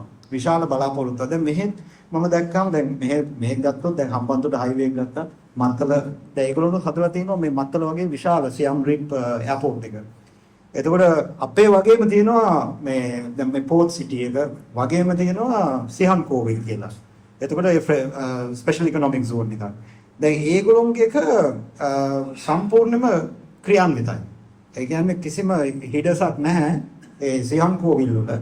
හැබැයි මෙහෙ හිඩසක් තියෙනවා. මම ඒගොල්ලෝගෙන් අහනවා මේ අයි අපේ එක මෙහෙම හිස්තැනක් තියෙන ඕගොල්ලෝගේ කොහොමද මේ මෙහෙම සක්සස්ෆුල් මේ වැඩේ වෙන්නේ කියලා. ඒක මට කෙලින්ම කිව්වේ මේ අධ්‍යක්ෂක ජෙනරාල් එහෙ ෆොරින් රිලේෂන්ස් ඉන්ස්ටිටියුට් එකේ එහෙනම් ඕගොල්ලෝ මොන හරි කරලා ඇති කියලා චීන උදවියට. ඒගොල්ලෝ අකමැති දෙයක් කරලා ඇති කියලා. මම කිව්වා ඔය මාර කතාවක් කියන්නේ. දැන් ඕගොල්ලෝගේ එක මෙහෙම සක්සස්ෆුල් වෙන්න අපේ එක අන්සක්සස්ෆුල් එහෙනම් මොන හරි කරන්න ඇති. පොඩ හොයලා බලන්න කියලා මට කියනවා දැන් එතුමා. එතකොට එතුමාගේ ඉන්ටර්වියුස් කීපයක් මම දෙනවා. එතුමා තාමත්ම වැදගත් දෙයක්. එතුමා දැන් කුන්සෙන් තමයි රටේ ඉන්න ජනාධිපතිවරයා ගාකල් හිටිය. දැන් පුතා තමයි තාත්තගෙන් පස්සේ පුතා තමයි පුන් මනේ තමයි දැන් මේ ජනාධිපති වශයෙන් ඉන්නේ. ඉතින් එතනදී මේ එතුමා කියනවා දැන් බලන්න අසංගද අපිට ප්‍රශ්න දෙකක් තිබ්බා. එකක් ඇවිල්ලා අපි මිලියන් එකක් මැරුවා කාපට් බම් දාලා. ඒක ඔයා දන්නවනේ කියලා ඊට පස්සේ මම එක්ස්ප්ලেইন කරන්න ගත්තා. ඒක මම සඳහන් කළා තියෙනවා. ඒ ඇමරිකන් උදවිය. ඊට පස්සේ අපි මිලියන් 2ක් මැරුවා පොල් පොට් ඇවිල්ලා. එතකොට දැන් අපි මිලියන 3ක් මැරිලා. ඒකට බලන්න දැන් මේ තියෙන තත්ත්වය. ඒ තත්ත්වය මත තමයි අපි මේ හැමදේම කරන්නේ. මේ දැන් මේ ඔයා කියන භූදේශපාලනයේ හසුරුවන්නේ මේ හැමදේම කරන්නේ. ඒගොල්ලන්ට සැන්ක්ෂන් දාලා ඒගොල්ලෝ විශාල ප්‍රමාණයේ ප්‍රශ්න ගොඩාක් තියෙනවා. කම්බෝඩ්. ඉතින් මේකෙදී මේ කවය තමයි දැන් ඇත්තටම මේ මම බැලුවේ ඔය භූදේශපාලන දැන් මේ පොතේ මගේ ලිමිටේෂන් එක තියෙන මේ කවය. ඒකට කියන්නේ වැලිඩ් පීරිස් සර්කල් කියලා. ඔය සර්කල් එක ඩැනික්වාන් යු යුනිවර්සිටි එකේ ප්‍රොෆෙසර් කෙනෙක් තමයි ප්‍රචලිත කරන්නේ. ඒකේ ඔහු කියන්නේ ලෝකයේ ජීවත් වෙන ජනගහනයෙන් හරි අඩක් කියන්නේ 4.2 බිලියන ජීවත් වෙන්නේ මේ කවය ඇතුළත කියලා. චීනය සහ ඉන්දියාව, ඉන්දුනීසියාව, බංග්ලාදේශ මේ කවය ඇතුළත. ඉතින් ඇත්තටම ගත්තොත් මේක තමයි දැන් මගේ මේ රිසර්ච් එකේ සීමාව. ඔය පරාසය ඇතුළත තමයි දැන් චීනයට මම ගියා, ඉන්දියාව ඒ වගේම ගිහිලා මේ උතන තමයි මම ඩේටා ටික කැප්චර් කරගත්තේ. මේගොල්ලොන් කොහොමද මේ බල මේ කියන්නේ මේ විශාල බල අරගලේ දකින්නේ කියලා. ඔය තුන්වෙනි පරිච්ඡේදයේ තමයි බල අරගලය. ඒක power rivalries කියන එක. ඇමරිකාව Indo-Pacific මේක තමයි Indo-Pacific මෙතන තියෙනවා triangles මේ පොතේ ඉච්චර පැහැදිලි නෑ මොකද ඒක black and white වලින් තියෙන්නේ. ඒක නිසා පැහැදිලි නෑ. මම මේක අප්ලෝඩ් කරන්නම් මගේ site එකට. ඔයගොල්ලෝ බලන්න පුළුවන්. අර සුදුවට මාක් කරලා තියෙන්නේ ත්‍රිකෝණය තමයි 1944 මහාචාර්ය නිකලස් ස්පයික්මන්, ඒ කියන්නේ යේල් සරසවියේ හිටිය නිකලස් ස්පයික්මන් භූදේශපාලනය ගැන සඳහන් කරලා ඕක කියනවා මේ ඔහුගේ පොතේ මේකට කියන්නේ ඒසියාටික් මෙඩිටරේනියන් කියලා. මෙඩිටරේනියන් සීස් ඒගොල්ලෝ එතුමා තුනක් හඳුනා ගන්නවා.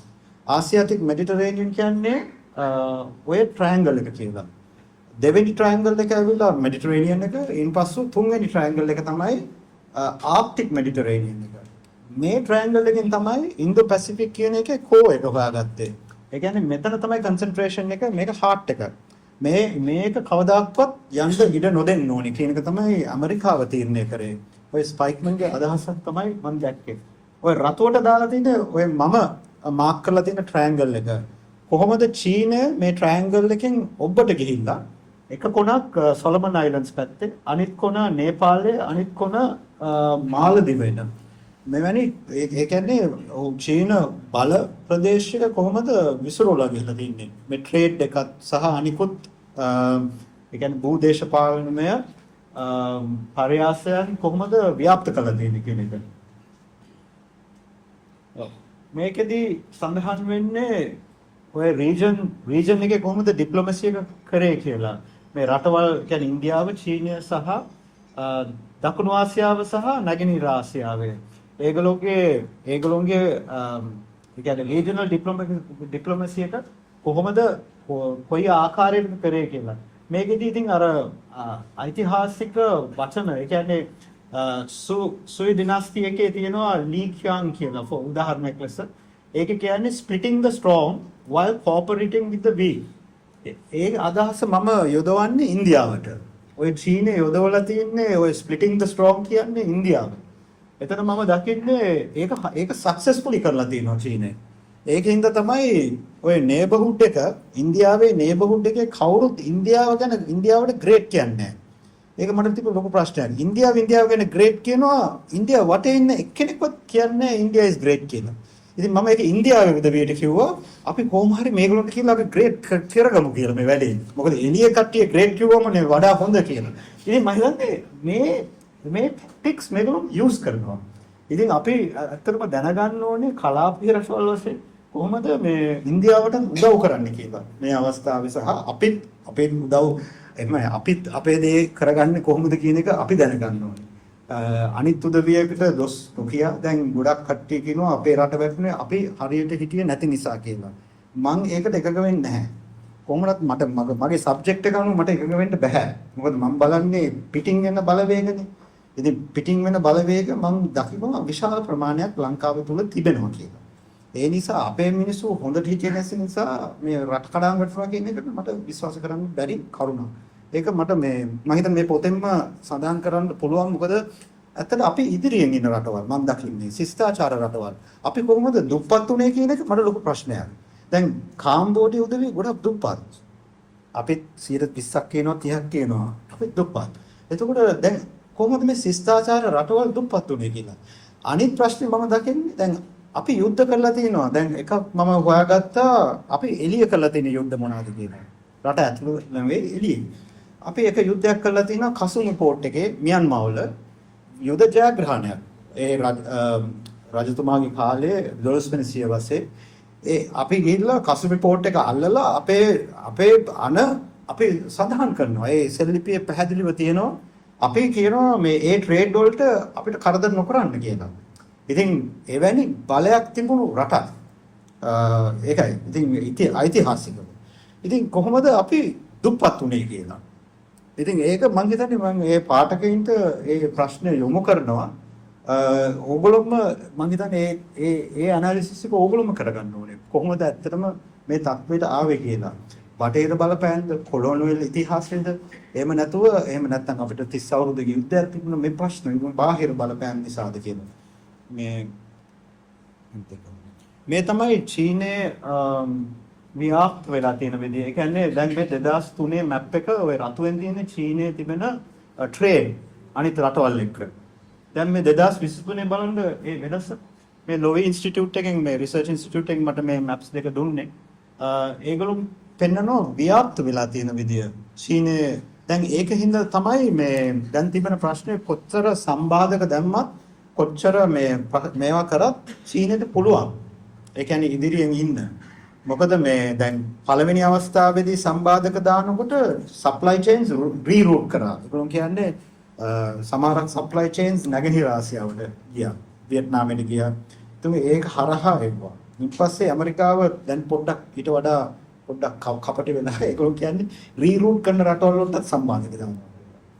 ඉතින් හැබැයි චීනේ ඇඩ්ජස්ට් වෙගෙන යනවා. මම දකින්නේ ඒ විදිහට. ඉතින් මැප් එකේ හැම අවස්ථාවෙදීම වගේ අනිත් එක තමයි මේක තමයි නිකලස් ස්පයික්මන් යොදවගත්ත ඔහුගේ රිම්ලන් කියන ඒ රිම්ලන් සර්කල් එක රතුවෙන් තියෙන්නේ. ඕක තමයි එතුමා කියන්නේ මේ ප්‍රශ්න සියලු දේම ඇති වෙන්නේ ඔතන කියලා 1944. ඇත්තටම ගත්තම යුද්ධ සියලු දේම ඇති වෙලා තියෙන යුගොස්ලාවියාව ඇරබ් ඒ වගේ මේ හැම එකම මේ කවයේ තමයි ඇති වෙලා තිබෙන්නේ. රුසියානු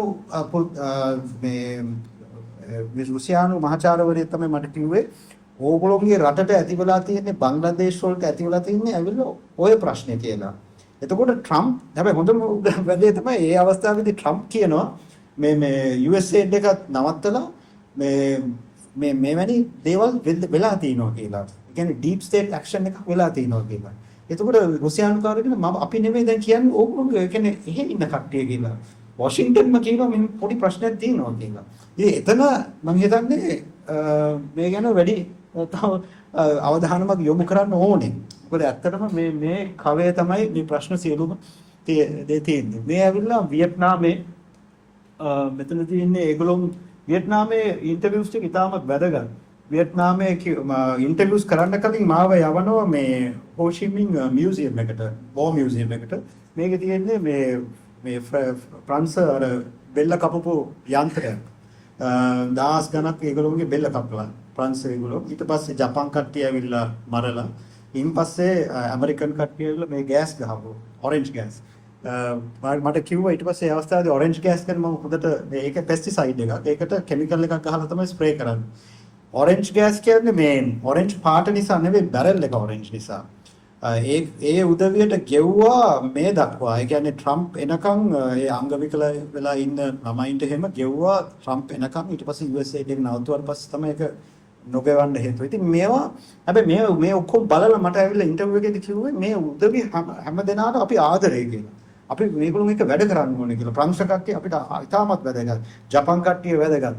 ඉතින් ඒගොල්ලෝ ප්‍රැග්මැටික් වෙලා තියෙනවා. ප්‍රැග්මැටිසම් කියන එක ඒගොල්ලෝගේ මේ විදේශ ප්‍රතිපත්තියේ තිබෙන. ඒක මම දැක්ක දෙයක්.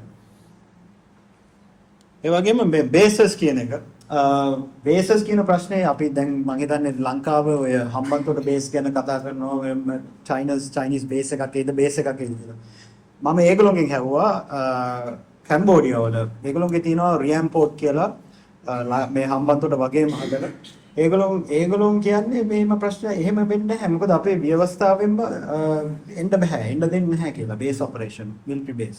ඒකෙන්ද මෙවැනි තත්වයක් දැන් මේ ඇවිල්ලා රෑන්ඩ් ආයතනයේ තියෙන தත්ත්වයන් මම සංසන්දනය කරලා තියෙනවා තව ආයතනයක් සම්බන්ධව රිසර්ච් ඒජන්සි එකක් ඒඩ් ඩේටා කියලා. ඒ දෙකම සංසන්දනය කරලා මම දකිනවා ශ්‍රී ලංකාවේ මේ කියන්නේ චයිනීස් මිලිටරි බේස් එකක් එන්න කිසිම අවකාශයක් නැහැ කියලා. ඒ කියන්නේ එනවා නම් ඉස්සලා වෙන්න ඕනේ අර පැත්තේ. නැගෙනහිර පටන් ගන්න දැන් ජිබූටි වල දැන් තියෙන්නේ නැගෙනහිරට ඇවිල්ලා තමයි මෙහෙට නැවත එනවා නම් එන්න ඕනේ. හැබැයි මේ තත්වයක් නැහැ. ඒ කියන්නේ ඒ තරම් භයානක තත්වයක් නැහැ. කියන එක තමයි මම පැහැදිලි කරලා තියෙන්නේ. ඉතින් මේ අවසාන මේ තමයි චීනයේ තිබෙන දැන් global civilization initiative කියලා කියනවා global development and GSI කියලා security initiative. මේ තුنين තමයි රටවල් තුනටම ඒ කියන්නේ රටවල් හැම රටකටම මේ සංකල්පය තමයි ඔයගොල්ලෝ ගේන්නේ. ඉතින් මේක තාමත් වැදගත් සංකල්පයක් අපි තේරුම් ගන්න ඕනේ. මේක ගැන මම ගැඹුරු අධ්‍යයනයක් කරනවා. මේකෙදි තමයි මම චීනේදී ඔවුන් මට ආරාධනා කරනවා අලුත් රජය දැන් අනුර කුමාර රජය පත් වෙලා ඒ ප්‍රථම ආරාධනය චීනයට මට ලැබෙන්නේ.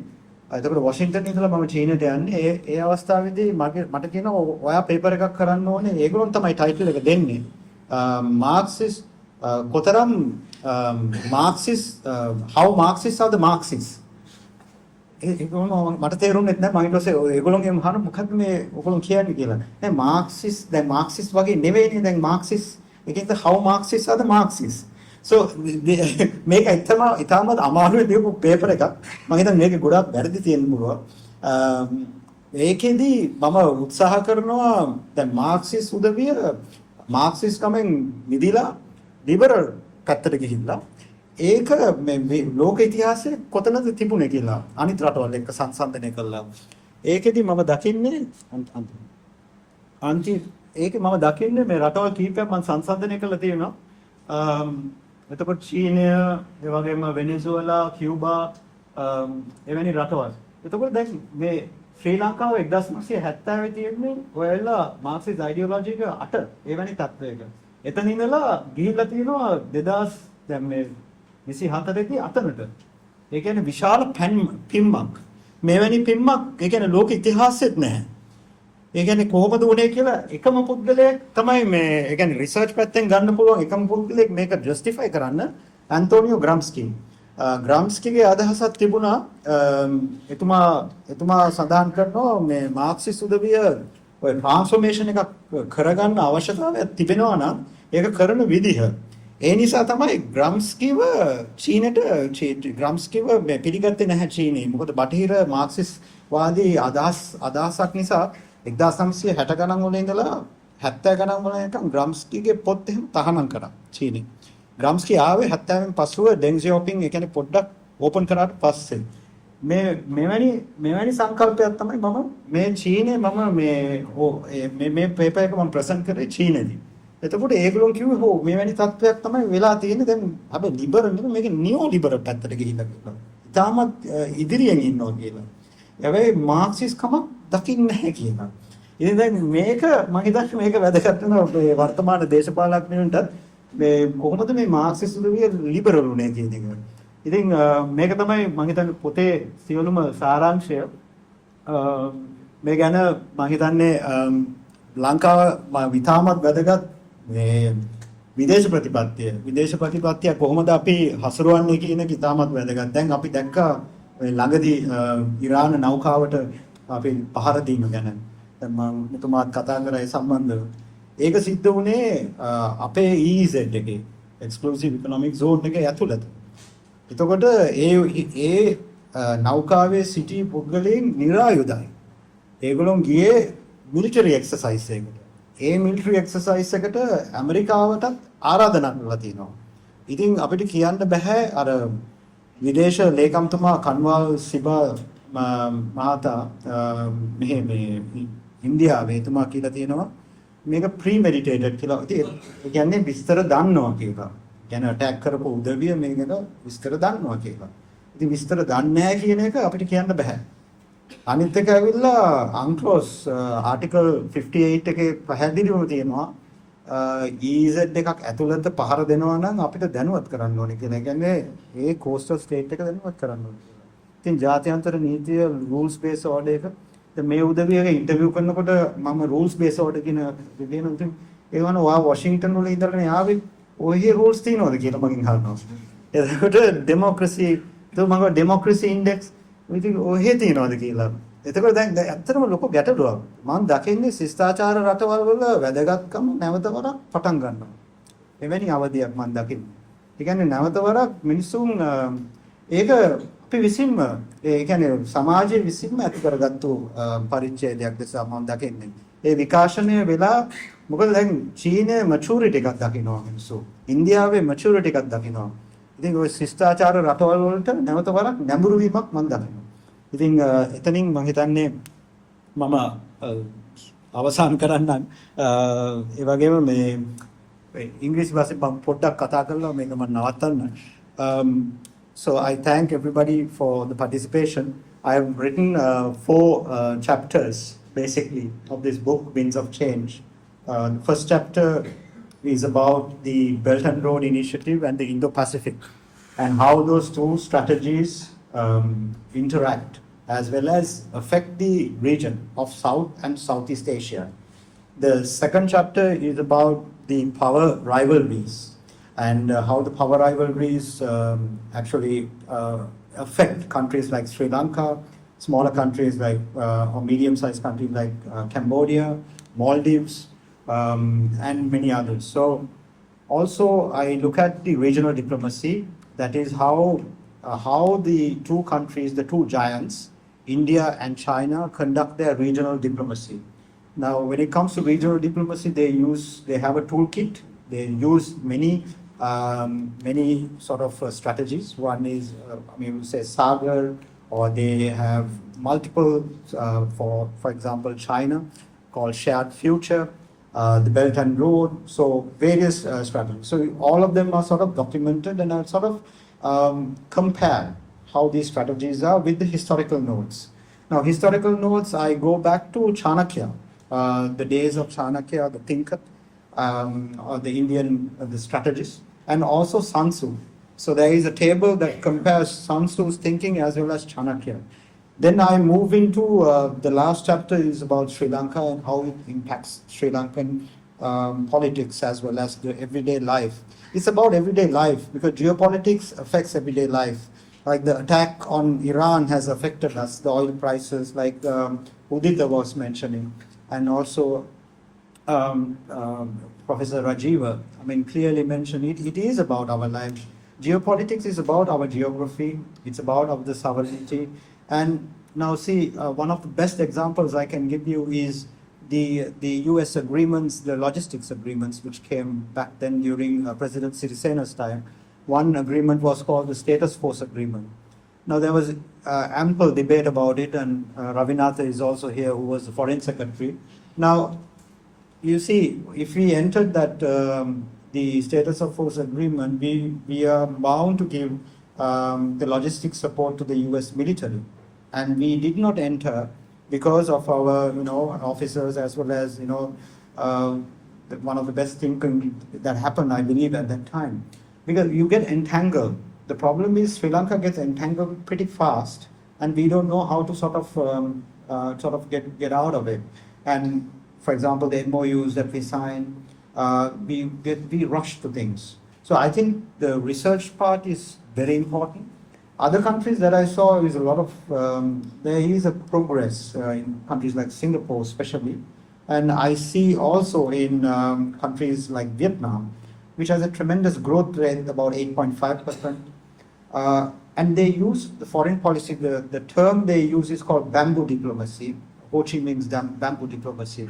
The roots are very strong, and we swing where we could get the benefits from, whatever country.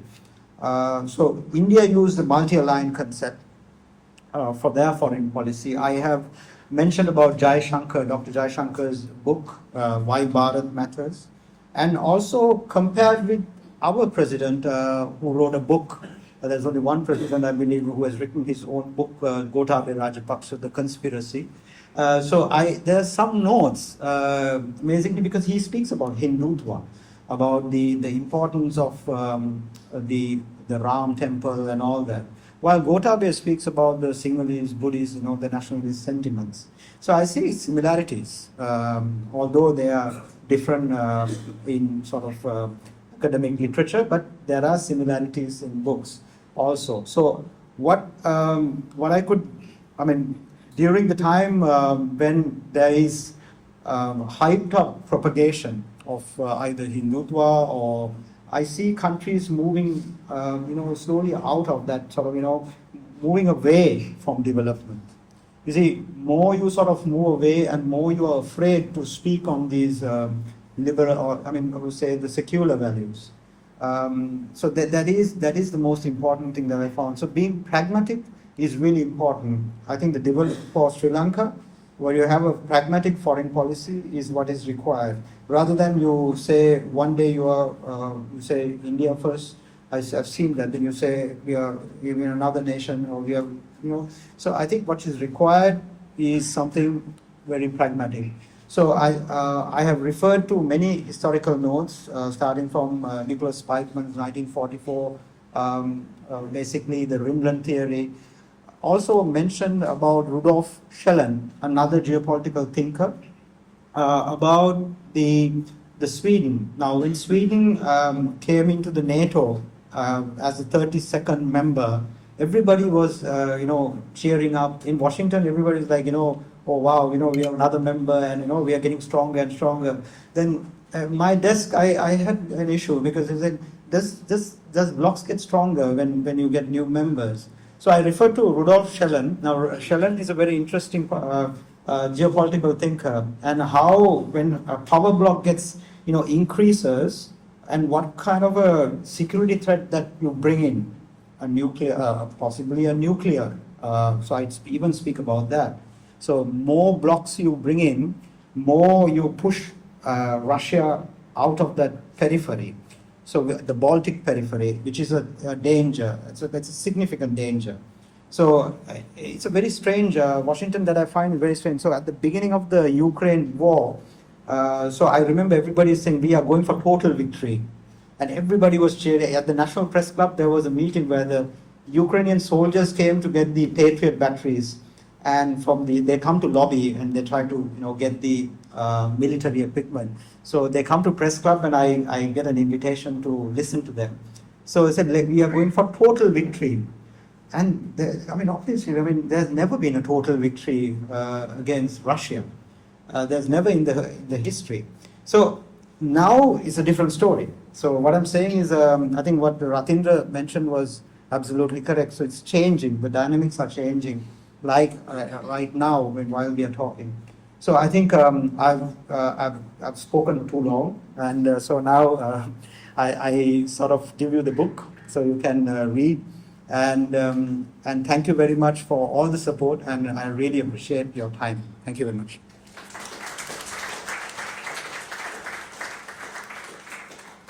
Thank you very much, Dr. Abeyagoonasekera. We will now open the floor for a brief Q&A session. So if you have any burning questions, you're most welcome to direct your questions to our panel.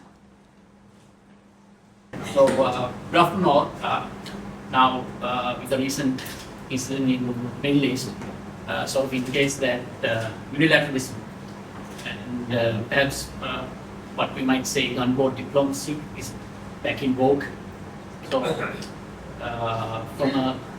I'm speaking from the point of view of a concerned Sri Lankan citizen, because our immediate neighbor is India. Now, from our experience, the last major Indian intervention in Sri Lanka was back in the 80s. The IETF and the Indo-Lanka treaty fiasco back then.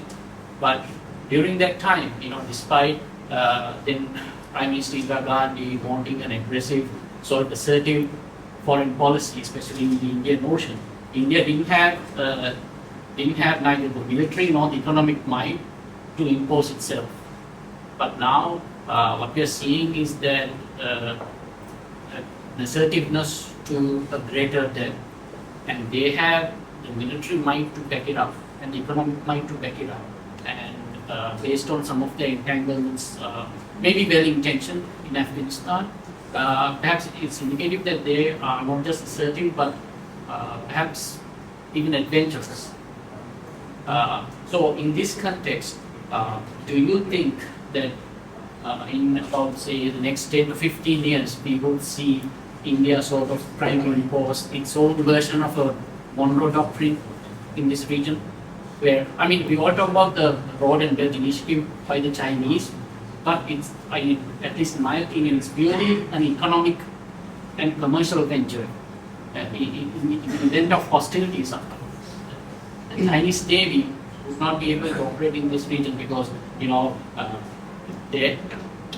there's only two trades to access, the Malacca and the Sunda Bay, right? So they would be in a similar position where the German Navy was during the First World War, where they could not break out of the Northern Atlantic. So my question to you is, do you think that you'd have to worry about sort of India's trying to be more assertive and saying that, it's just India who gets to decide what happens in this region? Sorry. Thank you. Can I ask a question? Yeah, can I take this and complete? Okay. I think that's a very good question. Thank you very much for asking. Most of the book highlights about this assertiveness, which I captured from other countries, India's neighboring countries.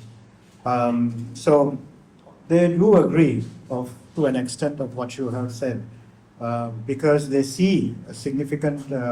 They had these India out campaigns, right, in most of these countries. So even Maldives, I interviewed one of them. So there's a endorsement given by the Maldivian ambassador who's in Washington, D.C., Mohammed Ghafoor.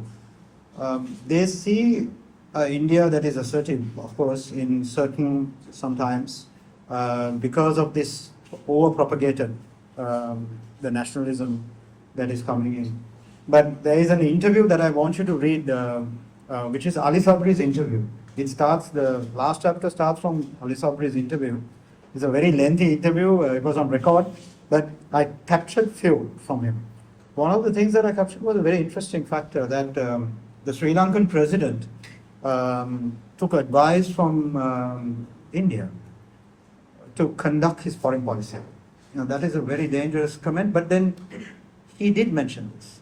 I kept on asking, are you certain of what you're saying? He said, yes. He was listening to, this is the reason of his downfall, he says, is that. Now, someone needs to do a further research on it and find out what are the areas that they advise and where you go wrong. I did not go that deep, but it's an important point that you're raising. So the assertiveness, they need to sort of move out of that. That's why I mentioned about Kachativ. I have mentioned about Kachativ issues. So you need to move. India needs to be more. That's why I say others need to see India as great. You see, they need to say. So it's kind of reversing the situation. So the next 10 years, if they don't do it, I don't think, because all of the periphery is it's not stable, and all these countries are seeing that. I'll take the next one. Jehan, if you can respond. Mark Khan recently, we about a month ago at Davos, he made a tremendously significant speech.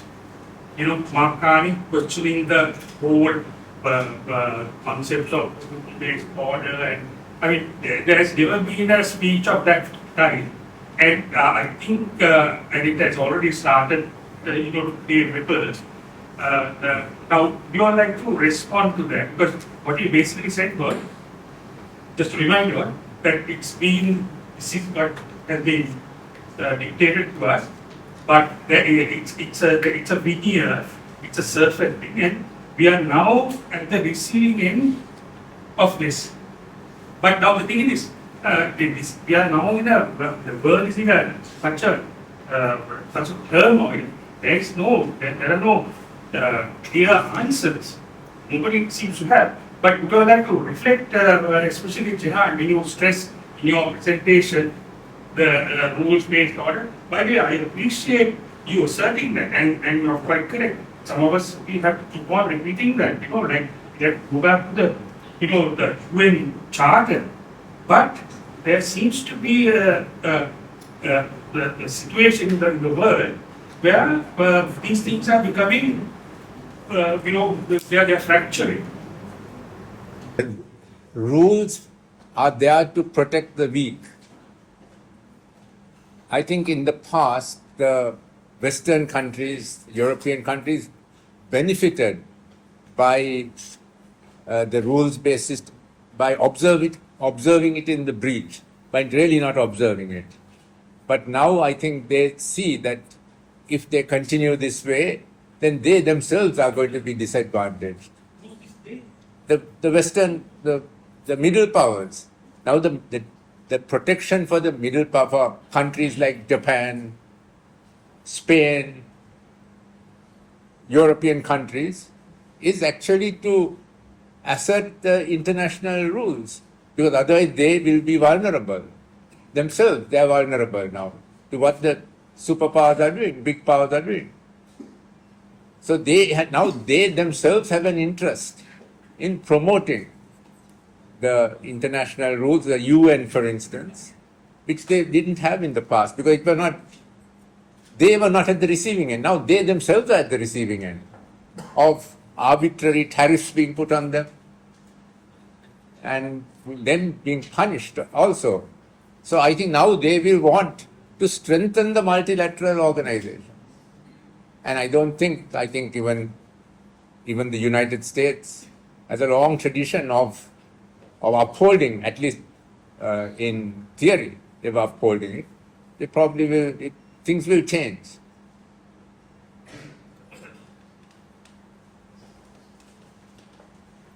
Thank you very much, Dr. Perera. Dr. Abeyagoonasekera, we had a written question, so we can respond to it quickly. Just take this last question. What is your view of India selling BrahMos missiles to Philippines and selling Akash defense systems to? So I think, the India strategy is very clear. So with the Southeast Asia, so basically using, if you look at the Indo-Pacific, they're a strong partner, of course. But what has happened is India does not understand what's happening in their own backyard now. So they're really, I mean, they're kind of taken up of what has happened with the torpedo attack, that I can see clearly, because they were not aware of what was going on as well as what's happening. So it is also a lesson to India to understand their strategic reach. I mean, if they keep on sort of moving out of their, periphery, Israel, for example, there is some notes on Israel, Iran in the book, as well as Iran, some of those leaders' visits to Sri Lanka and the helicopter crash and all that. So there are a lot in the region that's happening. So I think Philippines, do they view India as a power, a rising power? That's a very interesting question that I try to sort of answer in the book. Vietnamese see it very differently than the Philippines. So Philippines still, because of the close U.S. partnership that they have and alignment that they have, Marcos regime sees it in a very different way. But it has their own problems, like the 20 billion missing from flood issues and all that, the corruption issues. But Vietnamese told me one simple thing. I'll give you one example. One of the economists, he said, let me explain to you in a layman's term why we don't see India as a power. I said, look at the way they are going in the train. I said, what are you saying?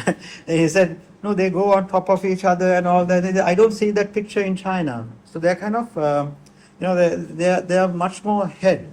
But what he was trying to say is they're more organized in their sort of, the strategy. So I think India needs to work more on that. I referred to Narasimha Rao's Lookie's policy, India's Lookie's policy from 1990s. I don't see from the figures, the trade figures, as well as the other data that I've captured, that India has a power in Southeast Asia. That I don't see. Thank you.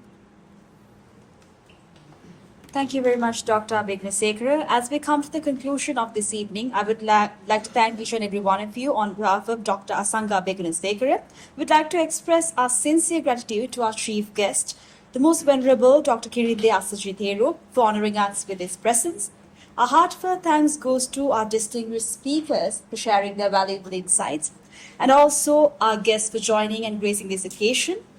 So, with that, we celebrate the launch of Winds of Change. Your presence has made this occasion truly meaningful.